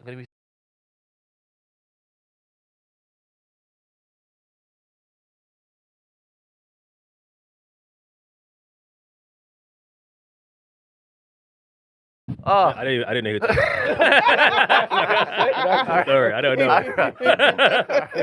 All right. So, good morning, K Price. Yes. Morning. How you doing? Yes. I'm doing okay, honestly.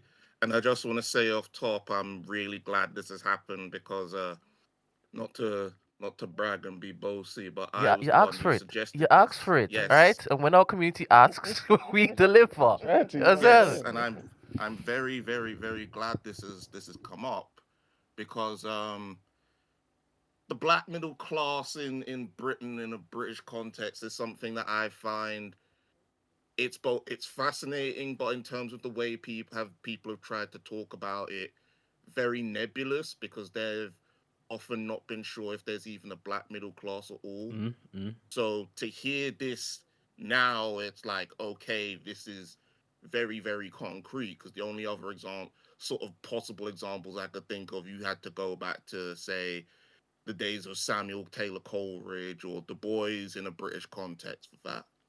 But it's fun. I bring that up also because it's interesting how the thing I think of with Britain is how there's a lot of things that do change, but there's a lot of things sort of institutional wise that also stays largely the same.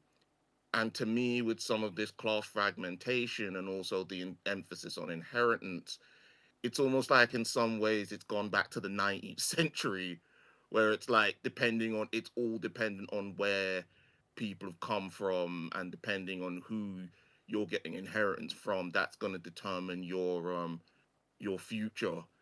And I'm really glad, something that you've brought up as far as a lot of the frustrating stuff to do with like this dating and everything is basically like class and capitalism as applied to dating, and people don't realize that very often. And it's yeah, as I would agree with you in terms of that the language, despite being in the country that is most associated with class and has been stereotyped as being obsessed with the signs of signifiers of class, people don't really know, which is very strange and quite frustrating. I do genuinely, I would like to get this book because I think it's I would like you to get the book too. yes, because I think this would be absolutely worthwhile. But also, as far as this fragmentation goes, the something that I do feel kind of doesn't get brought up in this mix as well is certain conversations, not just in terms of race, but also in terms of people who are part of the Black community, who maybe have, who have, like, say, disabilities, or in terms of differing identities and sexuality. That also, I think, factors, because you brought up Dean Forbes, and I found it odd how people were heaping attention on him as being like, Britain's most powerful Black man and everything. But there was none of this for the previous guy who was the number one on the powers list, who was the CEO of Vogue magazine, or one of the. Are you talking about N.O.I? Yes, Yes. yes. I thought that was very strange that that guy wasn't getting any coverage, because it was like, is it because it's not deemed like a very masculine job? I don't think so. I think when he was when he was appointed, he definitely got a lot of publicity. And you know what I mean. And Edward Enninful is a very, in many ways, he's a very, I don't want to say traditional elite, because I don't think he actually comes from. I don't actually know his family background. There are other Black elites who have huge histories or pedigrees in terms of their families. But there was definitely a big deal around him, and obviously he's super connected with all kinds of people, the Beyonce as well, so forth. I don't know if I buy that, but I do think that what is interesting though is that Dean Forbes I think he has captured the hood, so to speak. I think that at one point he was unknown, and now he's very much known, and he's symbolic as like somebody who has come from the end and has made it. And I think so. Therefore, I think he's embraced in a way that maybe other people are not. But I don't think that is a structural thing. Unknown on purpose. Yeah, I mean, most people who I don't think he actually wanted to speak to what he's speaking to now. Why say that? He's alluded to that fact. No, I think at one point he didn't want to be known, but I think in the past, certainly 5 years or so, I think he's cultivated the audience. I think he's definitely been proactive, and I think he's even said that he was trying to be more proactive and visible in the community. 100% is. So, and I think that he's penetrated maybe Black popular culture or Black urban culture in a way that other elites don't. And actually, even Edward Enninful, he is engaged in traditional, typically elite spaces. So you're not gonna go see man at DLT. You know what I mean? You're not gonna see him at R&B slow jazz. I don't think. But you might see Dean Forbes. Long may that continue. Just also somebody brought up as well, like, with neurodivergency, because I am somebody who's like that. I've got multiple things, and something that has annoyed me to no end with these images of Black excellence is sometimes the limited sort of images of Black excellence, and also, like, I often find the conversations around what's good and bad for Black people very, very, very narrow. So sometimes when people, not like, as I said, like myself, who chip in and talk about this because we have very particular perspectives and standpoints, it's like a shock, or because they don't know anybody who has had this, or lives with these conditions, so their experiences in terms of talking about things like the class structure and how it interacts with race as well, it can make things a lot more tangled. like to give a kind of an example. I know somebody who also is neurodivergent, and their mother, they live in London, and their mother owns the property. They didn't know for the how many years that their child was neurodivergent. That's how they were, and this is how I am now. So they're in, like, properly supposed to go down to them, but because they've had issues with work in terms of trying to get into it for so long, it's this concern of, like, what's that going to mean for me as far as trying to maintain it and all those sorts of things there. It's sorry, I know it's making things a bit tangled, but somebody also brings up the aspect of people back home wanting to move into middle class or upper class spaces because of aspirationality, which is interesting. I do think there's a strong colonial underpinning because of that. But What would I could think a lot of that also just had to could do you with elaborate on looking that? further back in history. Could you Hmm? elaborate on that point? I'm interested in Well, that. at least I'll just say, speaking from like the Caribbean context, because also I'm a writing grad, so game recognized game. Come There's on. an entire generation of like writers from the Caribbean, the further back you go, who are frowned upon because they sort of embodied the Caribbean middle class in terms of desiring for respectability, in terms of where their heritage is from. who's frowned upon? Who are you thinking of? Um, Edgar Mittelholzer, Guyanese writer. I wouldn't say frowned upon, but that era, people don't typically like to touch on it because it's reflective of like how much colonialism and quote unquote British culture had an influence on that. Or the in terms of crap, sorry about that. There's something It's going on with interesting my because I mean, because I know because obviously some of that particular class that you're talking about, and certainly the Caribbean writers of that era, I wouldn't even call them a middle class. They were a black elite. And if you think about someone like Stuart Hall, for example, if you read Stuart, and I reference Stuart Hall's book in my book, Stuart Hall talks about growing up with the aspirations of being a colonial elite. I mean, his mother wouldn't even call herself black. She would have said that she was brown, and there was a clear differentiation because obviously in the Caribbean, caste and class were one and the same. Do you know what I'm saying? So it was like you had that sphere of writer who were raised in colonial schools or public schools, which were the Caribbean equivalent of an Eton or Harrow, yes, and they were raised in the English curriculum and the English classics, and they had an English sensibility. And even when Trevor McDonald came here and was a black broadcaster, he was talking like he talks about being basically a public schoolboy. He was a public yes, schoolboy just in the Caribbean, and so that English sensibility, colonial sensibility, was strong with them. But I think that that doesn't necessarily negate the quality yes, of their work. It really depends on what it is that they were saying, because Stuart Hall had that education, and mm-hmm. he was able to critique culture. Equally, someone like Darkest Howe also had that education. He rebelled against it, and Yes, he said that he was a class traitor, and obviously he was a big time activist who also was the home of a family who became major executives. Obviously, his son is Darkest Bees, his yes, daughter is Tamara Howard, one of the most senior women in TV. So it's like you have I think that the former colonial black elites, there's variation amongst them. You know what I'm saying? So because yes, a lot of them yes. also were heavily socialist as well. That's true. So at the Mm, time when socialist ideas were prevalent then, in yeah, that elite. yeah. Two more Um, minutes. 2 more minutes. yeah, I would say somebody says, about everyone can grumble who's not represented, and it's true, but the issue is those people in narrow scope is held as like this is the benchmark that we are supposed to fit through, and they are just that. They're exceptions.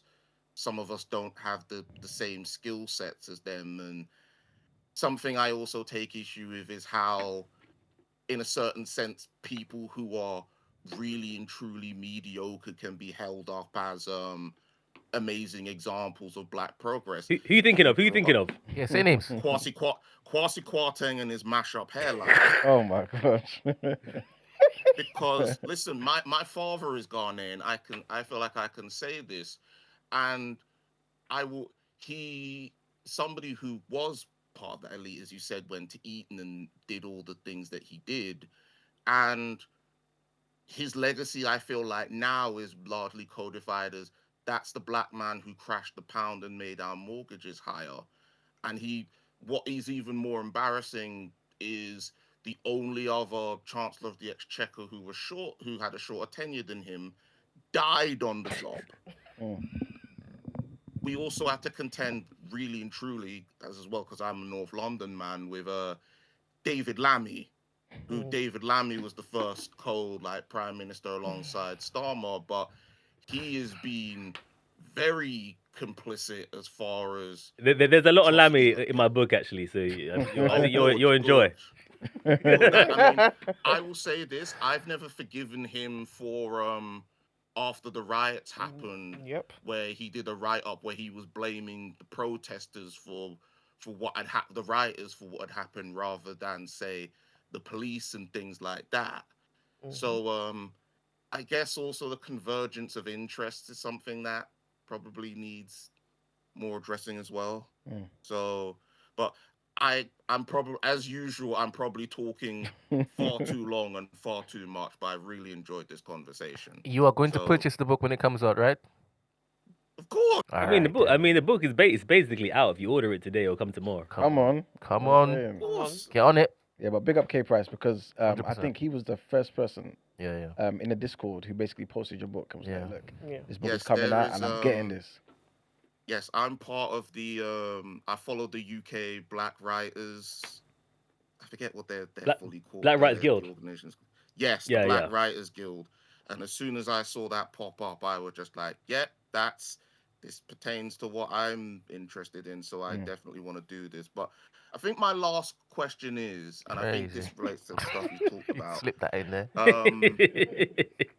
I feel like, in a sense, some of the stuff to do with the black middle class has to do, you talk about, in terms of America, historically the black middle class has been the whipping boy in America, largely because the dissonance in that they want to be the leaders of the black middle class because they've got they want to uplift their race and they have pride and everything, but at the same time they don't want to do so because those people don't have necessarily the right kind of breeding or education, and I do use that term. So it's interesting to hear that there's people who are, still feel ties with that and pride in terms of where they came from originally. But there's a chapter that you'll like about that. There's a chapter that you'll like about that, about the Black American middle class. Because the thing that you're talking about, the tension within that is something that I do look at. Okay. All right. Thanks a lot for that, K Price, man. K Price, Thanks a lot. as per usual. Of course. Thank you. I wanted to ask you about representation.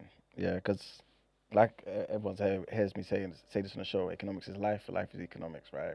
And representation is good, but ownership is better, right? That's my thing, yeah. And you touched on earlier about almost like a neglect of institution building. Why do you think that's the case?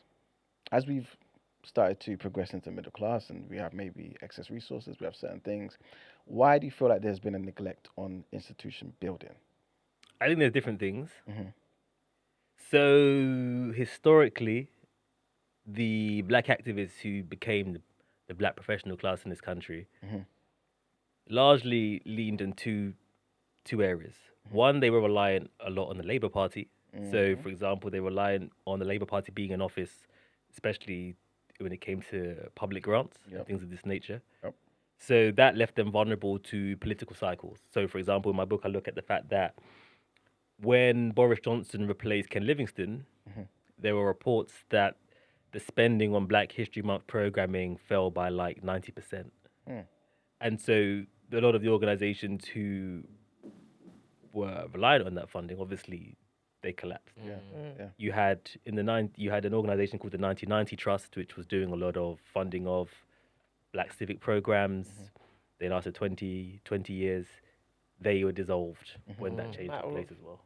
And so you had a reliance on public sector grants and that are vulnerable to political cycles. Yeah. And the Conservative Party are like, well, you don't vote for us, you don't support us, and we're more likely to be in charge, and you're reliant on public grants, so let's cut all this. You're not a group that we ally with. And so that reliance has been a big part of that conversation. There's also been in more recent years there has been kind of a fragmentation in society. Period. So we are much more isolated as individuals. Certainly in the 90s and 80s, there was stronger collectivist values everywhere. Now we're more absorbed into our own individual lives. Into, we don't even really have mass media. Everything's fragmented. So you have your algorithm. It's tailored to you. You have yours. I have mine. So you didn't know who I was talking about. Well, you know what? Actually, I know. I worked out. I do know. And the people who platformed him should know better. But anyway, so you have that taking place. Shout them out. We just have less collectivist values, right? Yeah. And there's also greater skepticism towards organizations that are black-led by black people. And so there was a research that was done that I looked at, and it just said that there was a distrust that existed. The longest running, from what I can see, the longest running black institution in this country is Notting Hill Carnival. I can't think of anything longer running, and that's had its own challenges. That's very specific. It's also a party. So I think that has been a big issue, as well as obviously the fact that you have a kind of you've had a somewhat transient Black Britain as well, in terms of movement. People move here, then they might move back home, or they might marry to an African American, move here, and so I think that has also been somewhat disruptive. But I think ultimately, I guess we're a slightly younger population than talking about Black America, it's incomparable because their institutions were built during segregation. A lot of the time, their institutions were even built by white benefactors. You know what I'm saying? If you look at a Morehouse or whatever, it's like you look at what the seeds of Spelman, you look at the seeds of it, and you can see where the early investment money came from, and so forth and so forth. So I think we have a slightly different history in that sense. But I think ultimately the big question I'm asking is: so if we have relative social agency or capital, at what point does that come with responsibility? What are we building? What are we doing about money? And what is our political goal? Do you know what I'm saying? What is it? I don't know if we have a unifying political. I think it's all very kind of ad hoc. And even if the BLM movement was very much like blowing in the wind, it was just like various people had a feeling of unfairness, but it was like, okay, well, what next? And you obviously had the leadership who were abolitionists on the left, but lots of people who took part were more like, they don't subscribe to those values. They want to support black capitalism or whatever. But fundamentally, it's like, okay, well, you have to still build something that can do something. And the truth is, at the very basic level, what you really need is just community funds to invest in things. And I don't even necessarily mean like invest. I mean like invest in anything. Like even just down to a charitable program. You know what I'm saying? Charitable program or something that okay, wouldn't it be nice this year if we celebrated? Let's celebrate, Claudia Jones this year. Okay, who's going to fund that? You know what I'm saying? So it'd be. I think these are the kind of things that are needed. And obviously, you do have private individuals, but I think that private individuals are very much sometimes hidden, and institutions are not. They're visible. They can be accessed, and I think that is something that we kind of have to think about. I definitely pretty much agree with everything you said there. And I think for some reason we have forgotten about organizing. And I think, like you said, it's based on all of these things that have occurred. And I think there were different stimuluses for why we did certain things in the 80s, for example. Remember, we had Patricia Lamore on the show who worked with like Bernie Grant and the A's and things like that nature. And she said, our biggest failing, I'm paraphrasing her, but she said, our biggest failing was we relied so much on government grants. We didn't own anything of our own. So obviously, like you said, when political cycles do what they do, there's nothing to show for it 20, 30 years later. You know what I'm saying? But I saw something on your story yesterday, and it was about Trevor Phillips. Hey! Hey!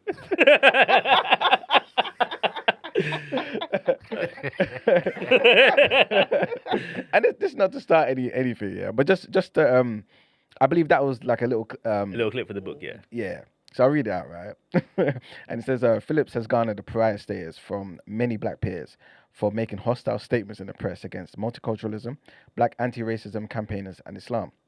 Phillips has been accused of being a single-minded careerist, pandering to right-wing newspapers, and allowing the dissolution of the Commission for Racial Equality when chair of the Equalities Watchdog.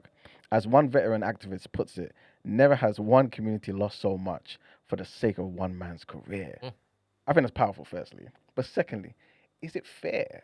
Is it fair for this person, this activist, to say, to kind of even think that the black communities, I don't know, the things that we can access should be on the back of this one person?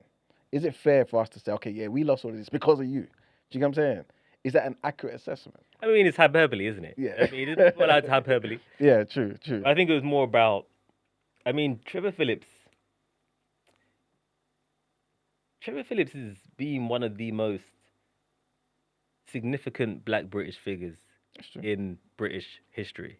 I don't think people quite understand how long he's been in public life and his full repertoire. Yeah, I don't think. And when he emerged firstly as the first black president of the NUS, and his rise through the ranks. Well, this man's done everything. Yeah. This guy's been a major executive producer. He's produced crazy stuff in this country. TV that is being created at a time when people watch TV. Books on Windrush. His brother, Mike Phillips, is also a famous writer. He obviously became a politician, Commission for Racial Equality. He's had a lot of influence, a lot of sway. He's been the head, I'm in charge for a long, for a lot, you know what I'm saying? Yeah. And I think that you're allowed to ask questions of the people who wield power, especially when they wield it in the name of moral power sometimes in your community. Because certainly when he was being promoted, they, at those times, they were looking for black representation. Yeah. And he's done interesting stuff. He's made what I would say is good work, but he's also made decisions which have kind of at a cost. And he's made public interventions in conversations that have undermined the work of activists and campaigners and researchers. Yeah. And has been publicly undermining on those issues. And that's what people have kicked back against. Yeah. And when the CRE was abolished, people saw that as a watering down of that agenda and the watering down of those rights by just trying to flatten it with everything else. Yeah. And he was obviously at the helm of that, and they didn't feel like he defended it, let alone the interventions that have made since. And even if you look at some of the equalities bodies at the moment, some people say that they are stacked with people who actually don't have equalities at their heart. Certainly not for communities who are more underrepresented in positions of power. Yeah. So I think that was what the response has been. And many people who came up when he first emerged, right?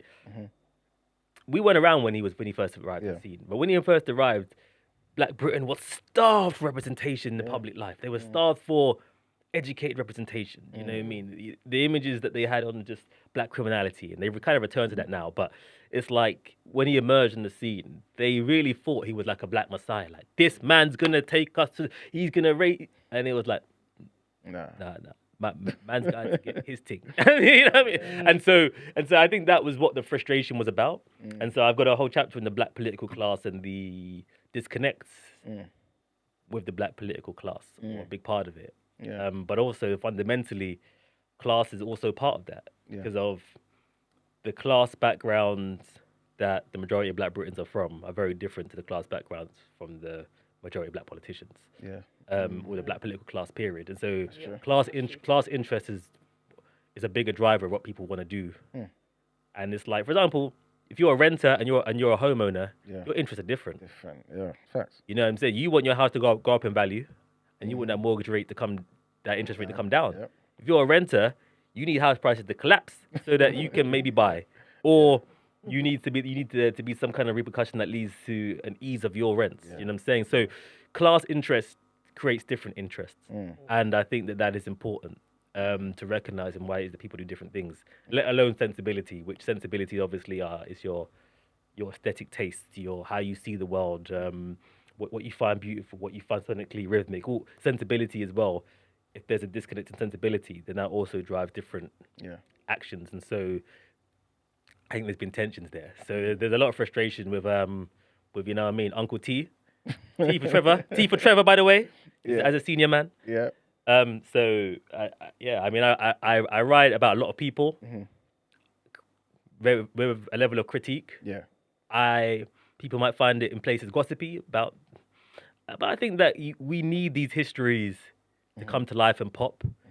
We need it for collective memory, but we also need it because it's what builds up mythology. Yeah. So do you know what I'm saying? It's what builds up real history and presence. We've got some questions that from the chat that I want to ask you, but before we go there, a lot of the time, and we do it on the show as well, sometimes we critique. I'm not saying this is what you're doing, by the way, but a lot of the time we critique maybe presidents back home and talk about they're doing this and certain things, but it's different when we're in that position, right? And so I guess my question is, say right now, today, Channel 4 calls you up. Symeon, you want you to run this whole thing. Yeah. What sort of things would you put in place to change? What do you mean? Just in terms of, I guess, maybe media representation, certain things that's funded, certain things that's not funded, and I don't know. I mean, I need you to be more specific. Come on. All right, cool. Let's just say, okay, you're in the position of Trevor Phillips today, yeah? Just in terms of, I guess, representation and, I guess, the power he holds, right? Would you toe the line? Is that what you're asking? And maybe what sort of things would... It's kind of like somebody saying, oh, if you were the Prime Minister today, what would you do for black people? Do you know what I'm saying? How disruptive would you be? Yeah, like what would you... Yeah, exactly. So wait, are you essentially saying because he's now reached that, it's hard for him to think about those things? No, it's just me asking the question. But the thing is, what is he now? I mean, right now he's just a broadcaster. True. I mean, I'm a broadcaster. Yeah. I mean, I don't earn the same money, but but you know what I'm saying. But I mean, I mean, he's obviously had decision making power when he was running LWT, when he's been an executive producer, when he's been a commissioner, when he's I mean, media is very. I mean, I have at times I've been a TV commissioner briefly. I was an executive editor of a Channel 4 news program. I mean, that program was funny and it was blackety black. You know, What's it called? It was a special. It was the Black to Front edition of Channel 4 News, and it opened with a report that was on the return of the Benin Bronzes. That was the top piece. So we had an exclusive line on that. We had a piece on the Black Elite. We had a Aircon, please. Oh, he's on. Was that? Turn it down, please. Oh, Oh, yeah, we had a piece looking at how voter changes could disproportionately affect black and minority voters. And we, you know, what I mean, we interviewed the Queen's Lord Lieutenant, and we asked him, does Buckingham Palace support BLM? I think I saw that. And he said Buckingham Palace did.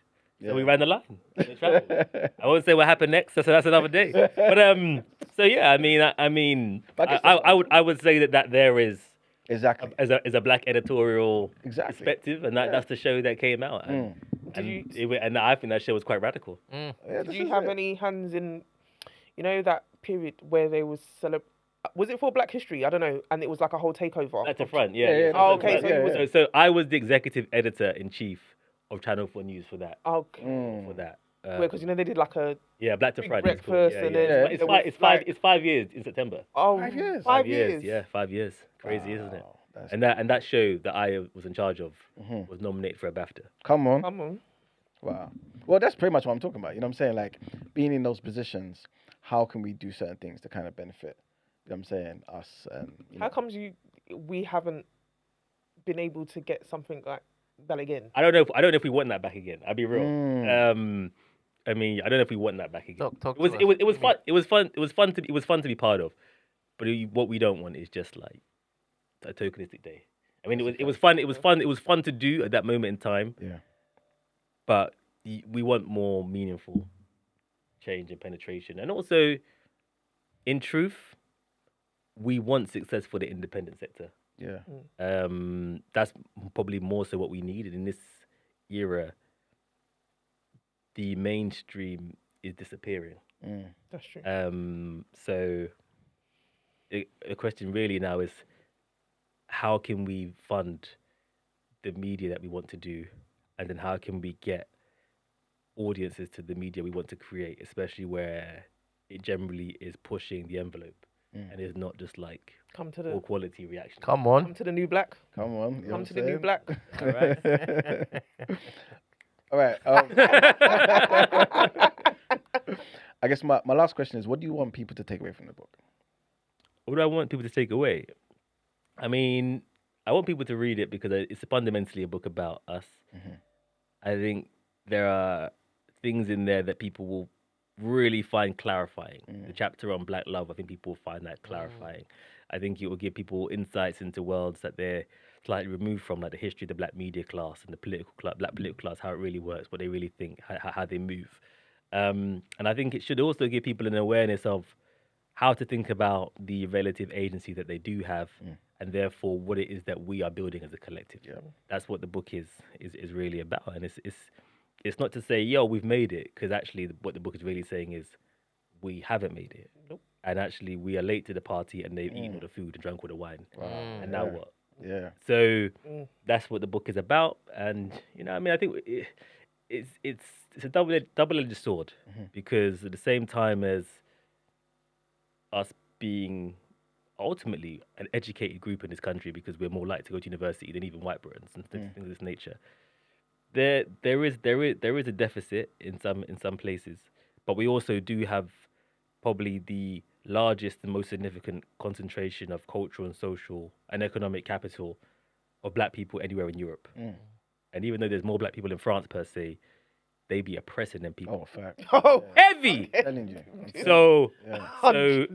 so it's like there is feast and famine happening at the same time here for us. Yeah. And I think we need to think about, okay, so what next? What we doing?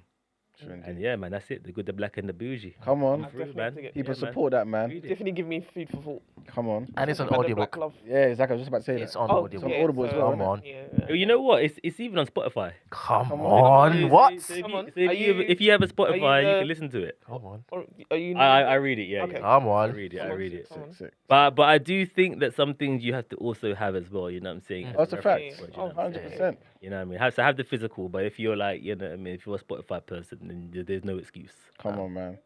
Come on, man. Please support that, man. As you guys have seen, powerful conversation. And I'm sure there's so much more detail in the book, man. It's a thick book. Can you show it out for the people, please? Yeah, man. You know what I'm saying? Serious Diane hardcover. Abbott's endorsed it on the front. Come on. Diane Abbott Yes. says, a significant piece of work. Come on. Yeah. You know what I'm saying? There you go. With the black and the bougie. Right. It's been an absolute pleasure, man. I want to show you something. Well, Brent, I'm going to get Brent to show you something because I know you need to leave at 10:30, you know? Yeah. Oh, no, that was Friday. Oh, was it? You know what? I've got to leave I've got 11 though. Oh, okay. I've got a foot appointment. Oh, okay. Big up you. Shout out, Murad. Yeah, man, pedicure. What? You are crazy. You are crazy. Why would you say that? Let's focus. Let's focus. Yes. All right, Brent, let's get to some of the questions that people have been asking in the chat. All right. All right, so we've got a question here from Prophet C. Arts. He says, what are your thoughts on the rise of Stephen Bartlett and his slight distancing from the middle class / black community? Okay. I'm not so across his relationship with the black Britain. I have to be honest, I'm not so across that, to be honest. I mean, Stephen Bartlett is an interesting one. I mean, he's actually more related to my first book that I wrote, which is called Get Rich or Lie Trying, Ambition, Deceit in the New Influencer Economy. Right. I think he fits more into into that book, how he came up. But I'm not familiar with that conversation. Okay. Is he? Sorry, is he even like? I don't, maybe it's me, but I don't see him as a representation of black anything. Sorry, I don't. I don't. I know that probably sounds bad, don't but know. I don't look to him. It's so weird. I don't. Obviously, I know he's. And people will say he's my biased about mixed race people, but it really is not. But I don't know. He's ever no. I mean that's another conversation. Yeah. Aside from that conversation. I mean, I write a lot about that as well, about black and about mixed race people, and another kind of one of the internet conversations that I used to always see is, mixed race people black, and it's like I've written a lot about that in the book because for some people they became the visible face, I guess, of black excellence or black middle class niche, and the racialization of mixed race people is it's a bit more complex than that. Racialization is a process, and actually class is a big part of that story. And so when people talk about, for example, proximity to whiteness, I say, okay, well, class is a big part of how mixed race people are racialized. Because who had greater proximity to whiteness, Kwasi Kwarteng or Mark Duggan? And I know the answer is Mark Duggan. Yeah, it's a fact. So it's like, but there's also a gendered aspect to that. So, for example, another thing that actually you might find surprising in the book, but I asked people, do you see mixed race people as black? The majority of black men said yes. The majority of black Caribbean women said yes. The majority of black African women said no. And so, and actually at the heart of that, were ideas around perceptions of colorism in dating. But obviously, this is mixed race people. This is men and women. And so the way that obviously mixed race black mixed heritage men are racialized is very different to. 100%. But I mean, but I mean, I would say the discourse is imbalanced and it's wrong, and so and I think class is key to that. And the chapter in there. Get the book. You know what we're going to commit to doing, Emmanuel? You definitely need to come back. Break down certain topics and themes that let's go through the book and break down topics and themes and then put it to topic of the day twice a month. You have to come back. You have to come back. Yeah, because this sounds like this is a comprehensive mother. Yeah. Yeah, we got to do this. Yeah, 100%. Yeah. Okay. All right, next question. Yes, big up Goddard. He says, welcome, Symeon. Question on class. Do you think new and or hybrid terms need to enter society for us all to more accurately define where we sit? Those that care to know, of course. Yeah, I mean, obviously no one wants to be like constantly in a box, you know what I'm saying? But I think that it's useful for us to constantly be thinking about the nuances of human experience. Sometimes we flatten things. So even with the content that I saw where it said, black men don't date black women. It's like, well, which black men are we talking about? Exactly. We need to be very specific. Because even within the categories, you have black men in the emerging middle class, black men in the traditional middle class, black men in predominantly white spaces, black men, because a black man who's going soca weekender, this guy's dating black women. Yeah. This black man who's in church to an African evangelical church, he's dating black women. Fact. So it's like, who are we talking about here? Let's be specific, because we're flattening our own experience of this country and therefore misrepresenting ourselves. Yeah. So I think that it's useful. It can be useful. But I just think that we just have to be more specific with how we're talking about ourselves, not necessarily hiding behind definitions of ourselves. You know what I'm saying? But just be more careful with how we pronounce the black experience. Yeah, it's a fact. All right. Prince Finks says, I wonder what he thinks about those who talk about black consciousness, but their partners are majority non-black. Woo! They won't get me in trouble. Boy. I would say that. I would say that there could be a class thing in that, in the sense that the truth is that when I looked at the black media class and I looked at those in publishing, the majority of black people actually come from middle-class backgrounds, many of them privately educated from particular networks, and there are parallels with academia as well. And so historically, a lot of the voices and the people who've been published in these spaces come from those backgrounds, so therefore they're more immersed into those maybe white networks. Yep. And so they're more likely, therefore, to have a white partner because Yeah. those are the networks that they're in. And so I think there is that. But I mean, What about the black activists? I mean, there's lots of activists. You know what I'm saying? Which activists are we talking about? Yeah, put yourself on camera. Go on. I'll clip this and tag. Which activists are we talking about?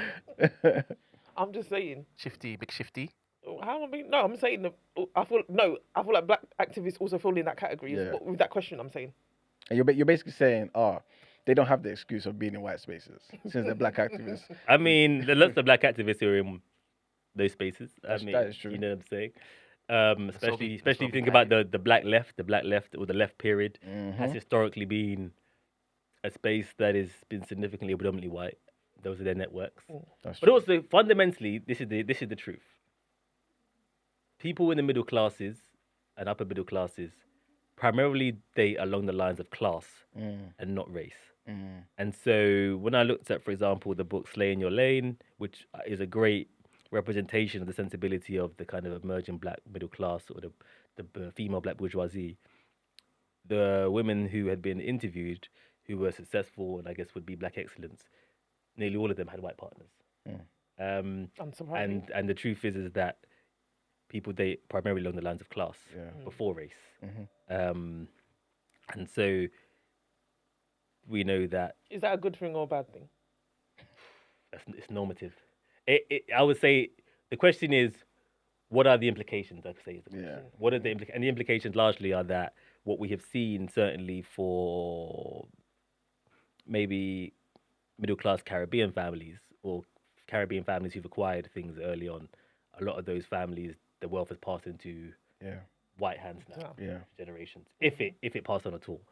So, and actually a lot of the the black thinkers of a certain generation, the black elites or their grandchildren, great grandchildren are now white. And I say white. See, people say white passing, whatever. I don't really buy all that stuff.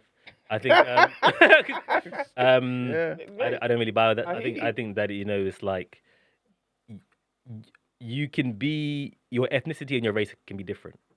You can be, your ethnicity could be that you're mixed heritage or this or that, but race is something. Racialization is a process. And I think one of the things the book looks at is the different futures that Britain is on, where you will have, you go into a class, you'll see kids with blonde hair, blue eyes, and their name is like Ayo, or you know what I mean, something on the end, I dare something on the end, or, you know what I mean, and they had that kind of heritage and stuff like that, and I think that, and this is not a judgment on that. It's just a reality. This is what it is, and so was that a complete judgment for me? This is, I mean that's your truth. But I think that this is just one of the trends that we're seeing emerge. But I think class is people date along the class lines fundamentally, as we're seeing with a lot of the backlash. Even that. I mean, am I dating? Because I would obviously I would consider myself middle class. Okay. So I'm trying to think. But remember, middle class is very broad, isn't it? Yeah, that's what I mean, look, and are you married? No. Do you have a partner? No. Okay, well, the data speaks to someone like yourself. You say you're middle class. You want a black man. Maybe you want a black man to earn more. You're more likely to be single. That's what the data that I showed. But that doesn't mean that you're single forever. You know what I'm saying? I've actually not. No, sorry. And also, look. Bottom line is, this is your life. Have your standards. That's it. Have your standards. Live. You can have a. You know what I mean? Live your standards. Live your truth. This is not a normative judgment on that. You need to be dating a man who doesn't have the particular thing that you're looking for. But I do think there needs to be a pragmatism in that conversation. So, for example, you may meet somebody who has your level of education or interest, and there is kindness and there is trust, but doesn't have the earning power that you want. That might be an area to think about where there's useful compromise when you consider just how few black men earn the six figures that everybody is supposedly saying that they want. I don't actually speak from that standpoint. Okay, no, sure. I'm talking about discourse. Yeah, no, I'm kidding. But I guess for me, my standpoint is, for someone who is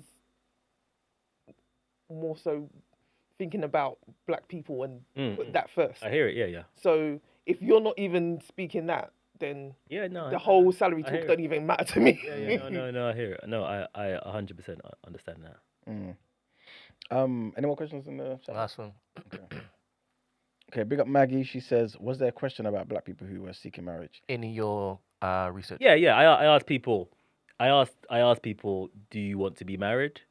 The majority said they wanted to be married. Of course, the majority were not married. Marriage is something that has collapsed for millennials of all races. Yeah. According to the ONS, the census data. So yeah, no, people want marriage, but they're not married in significant number. But marriage is happening significantly for those who are of higher income or elite. So those who said they were from working class backgrounds, those who said they were from elite backgrounds, were 4 times more likely to be married than those from working class backgrounds. And there are different reasons for that. One, because of the networks that they're in, everyone's married, but also because probably they can afford to. You know, marriage is expensive. You want to feel like you're settled before you can bring people into your life, this, that, the other. There are other implications for that. So yeah, people want to be married. That's there. I asked people, do you have a preference for racial partner? The majority... I have to look at that. The majority of black women wanted to be a wife and be married, actually. I think for black men, it was like 50-50, but a bit lower than 50-50. So actually, they were less likely to want to be married. But That's interesting. they were less likely to want to be married, but they were still more likely than maybe the other options. Yeah. And then the majority of them had black partners, and obviously the majority of black African men were way more likely to have a black partner than black Caribbean men. Although black Caribbean men still were more likely to have a black partner than not have a black partner. And there was also black African men didn't really have. They were more likely to have a white partner than a mixed race partner, for example. Black Caribbean men were more likely to have a mixed race partner than a black African man, and things of that nature. Sorry, say that again. Black Caribbean men. No, black African man. I think that's what you're talking about. Sorry. Yeah, that part. Sorry. Black African men were more likely. I think there was like 70% had a black partner, and I think that was black. That wasn't even like black and mixed heritage. I think it was higher with mixed heritage in there as well. But they were more likely to have a white partner than a mixed race partner. So, but for Caribbean men, That's not surprising. Caribbean men were way more likely than African men to have a mixed race partner. Although that also doesn't come to surprise. But I think what's also important is that I do look a lot about the different supposed outcomes between British people of African heritage and Caribbean heritage. But also, fundamentally, if you are born in Britain in the last 10 years and you are black and you have 2 black parents and you are of black Caribbean heritage, you probably are almost certainly also of African heritage as well. So you will have a Jamaican mum or Nigerian dad or this or that. So there's actually a melting pot that's taking place. So the African Caribbean divide, that's true, I would say, is almost null and void, or becoming null and void. I'm thinking of the implications of that, like not for us necessarily, whether that's a good or bad thing, but more so in terms of how, since there will be this melting pot, of just, let's just call it just black British, but then would that desire for non-black partners still be there? Do you know what I'm saying? Because then if that's still there, like you mentioned earlier about black Caribbean men are more likely to have white partners and stuff, right? Not than black partners, but just more likely than, I guess, black African, for example. That's right. If now we're all mixed, will that desire still be there? Where it's like, okay, cool, now we're mixed and we're not like just African or just Caribbean. We're now this new thing. Will we still have that desire that comes from a particular side to still want white partners, if that makes sense? Because if that's the case, it's almost like with time, of course I'm being extreme here, but with time, there'll be less of the cultural connections to the Caribbean and Africa. Yeah, no, I mean, yes, for sure. I mean, there are different trajectories that are taking place. You have some who are on a trajectory of racial assimilation, and you have some who are on a trajectory towards wider black assimilation. And I mean that in terms of a big trend that we're seeing is Black Brits maybe marrying an African American, maybe marrying someone from back home in Nigeria or Caribbean. And maybe those people then either living here briefly or owning here, but maybe moving to the US or maybe moving to Canada or maybe moving to Dubai. Or there's a kind of Black Atlantic fusion taking place. It was always there, but now you're kind of seeing it more significantly, especially in the so-called middle classes where there's a bit more freedom of movement. Yeah. That doesn't really exist the same way for other Black groups. And so I think that in some cases, that assimilation, a racial assimilation to the country is happening. For some, it's happening in a slightly different way. And so I think it just depends because my daughter is interesting because I was born here. My mum was born here. So my daughter now, she's what, 4 generations deep. But then on her mum's side, her mum was born in the Caribbean. I mean, her mum's, I would say, still British, but you know, her mum lives in the Caribbean. So her grandma lives in the Caribbean now, and she goes to Caribbean to see her grandma. And her mum was born in the Caribbean. So there's slightly, on one side, she's like deep in the trenches. On the other side, there's a slightly bit more contact, you know what I'm saying? So when she goes to visit my grandparents, her great-grandparents, they're now in America. So her cousins now are American. And they're mixed American. So there's contact with the Caribbean still. That, I guess, relationship has been, I don't know, it's been cultivated, but also there is strong assimilation, and you know, I mean, she don't even need planting, you know what I'm saying? I'm like, what do you mean? You know? She's young, so she's got time, you know what I'm saying? You know, she eating hard bread anyway. You know, she got the hard bread on lockdown. She eats a Saturday soup, and but, you know what I mean? But the plantains, like what? Yeah. Listen. Again, it's been an absolute pleasure you joining us here today, man. Been a great conversation. Thank you for joining us. Hopefully, you recognize the door's open to you. You know what I'm saying? Next book, if you're just passing by, roll true, man. Okay, you know we'll do. Thank you. Thanks for having me. No problem at all. Guys, like the video, share the video, and of course, as you lot know, we're here again tomorrow, same time. Yeah, Brent, Chrissy, anything you want to add? No, you need to come back. That was a really great conversation. You've enlightened me. Send me the invitation. I'm coming. You know, read the book and I'll come back and then we can talk about it. We can chop it up. You know what I'm saying? Yes, 100%. I would gladly love that. Okay, guys, remember you can get the book even from that. You can order it from now, right? But it's officially out on the 30th. Yeah, but don't wait till then. Now, you know what I'm saying? All right. See you all tomorrow, 8:15. Be kind to one another. Drink plenty of water and mind your mother effing business. Thank you. Later. Bye.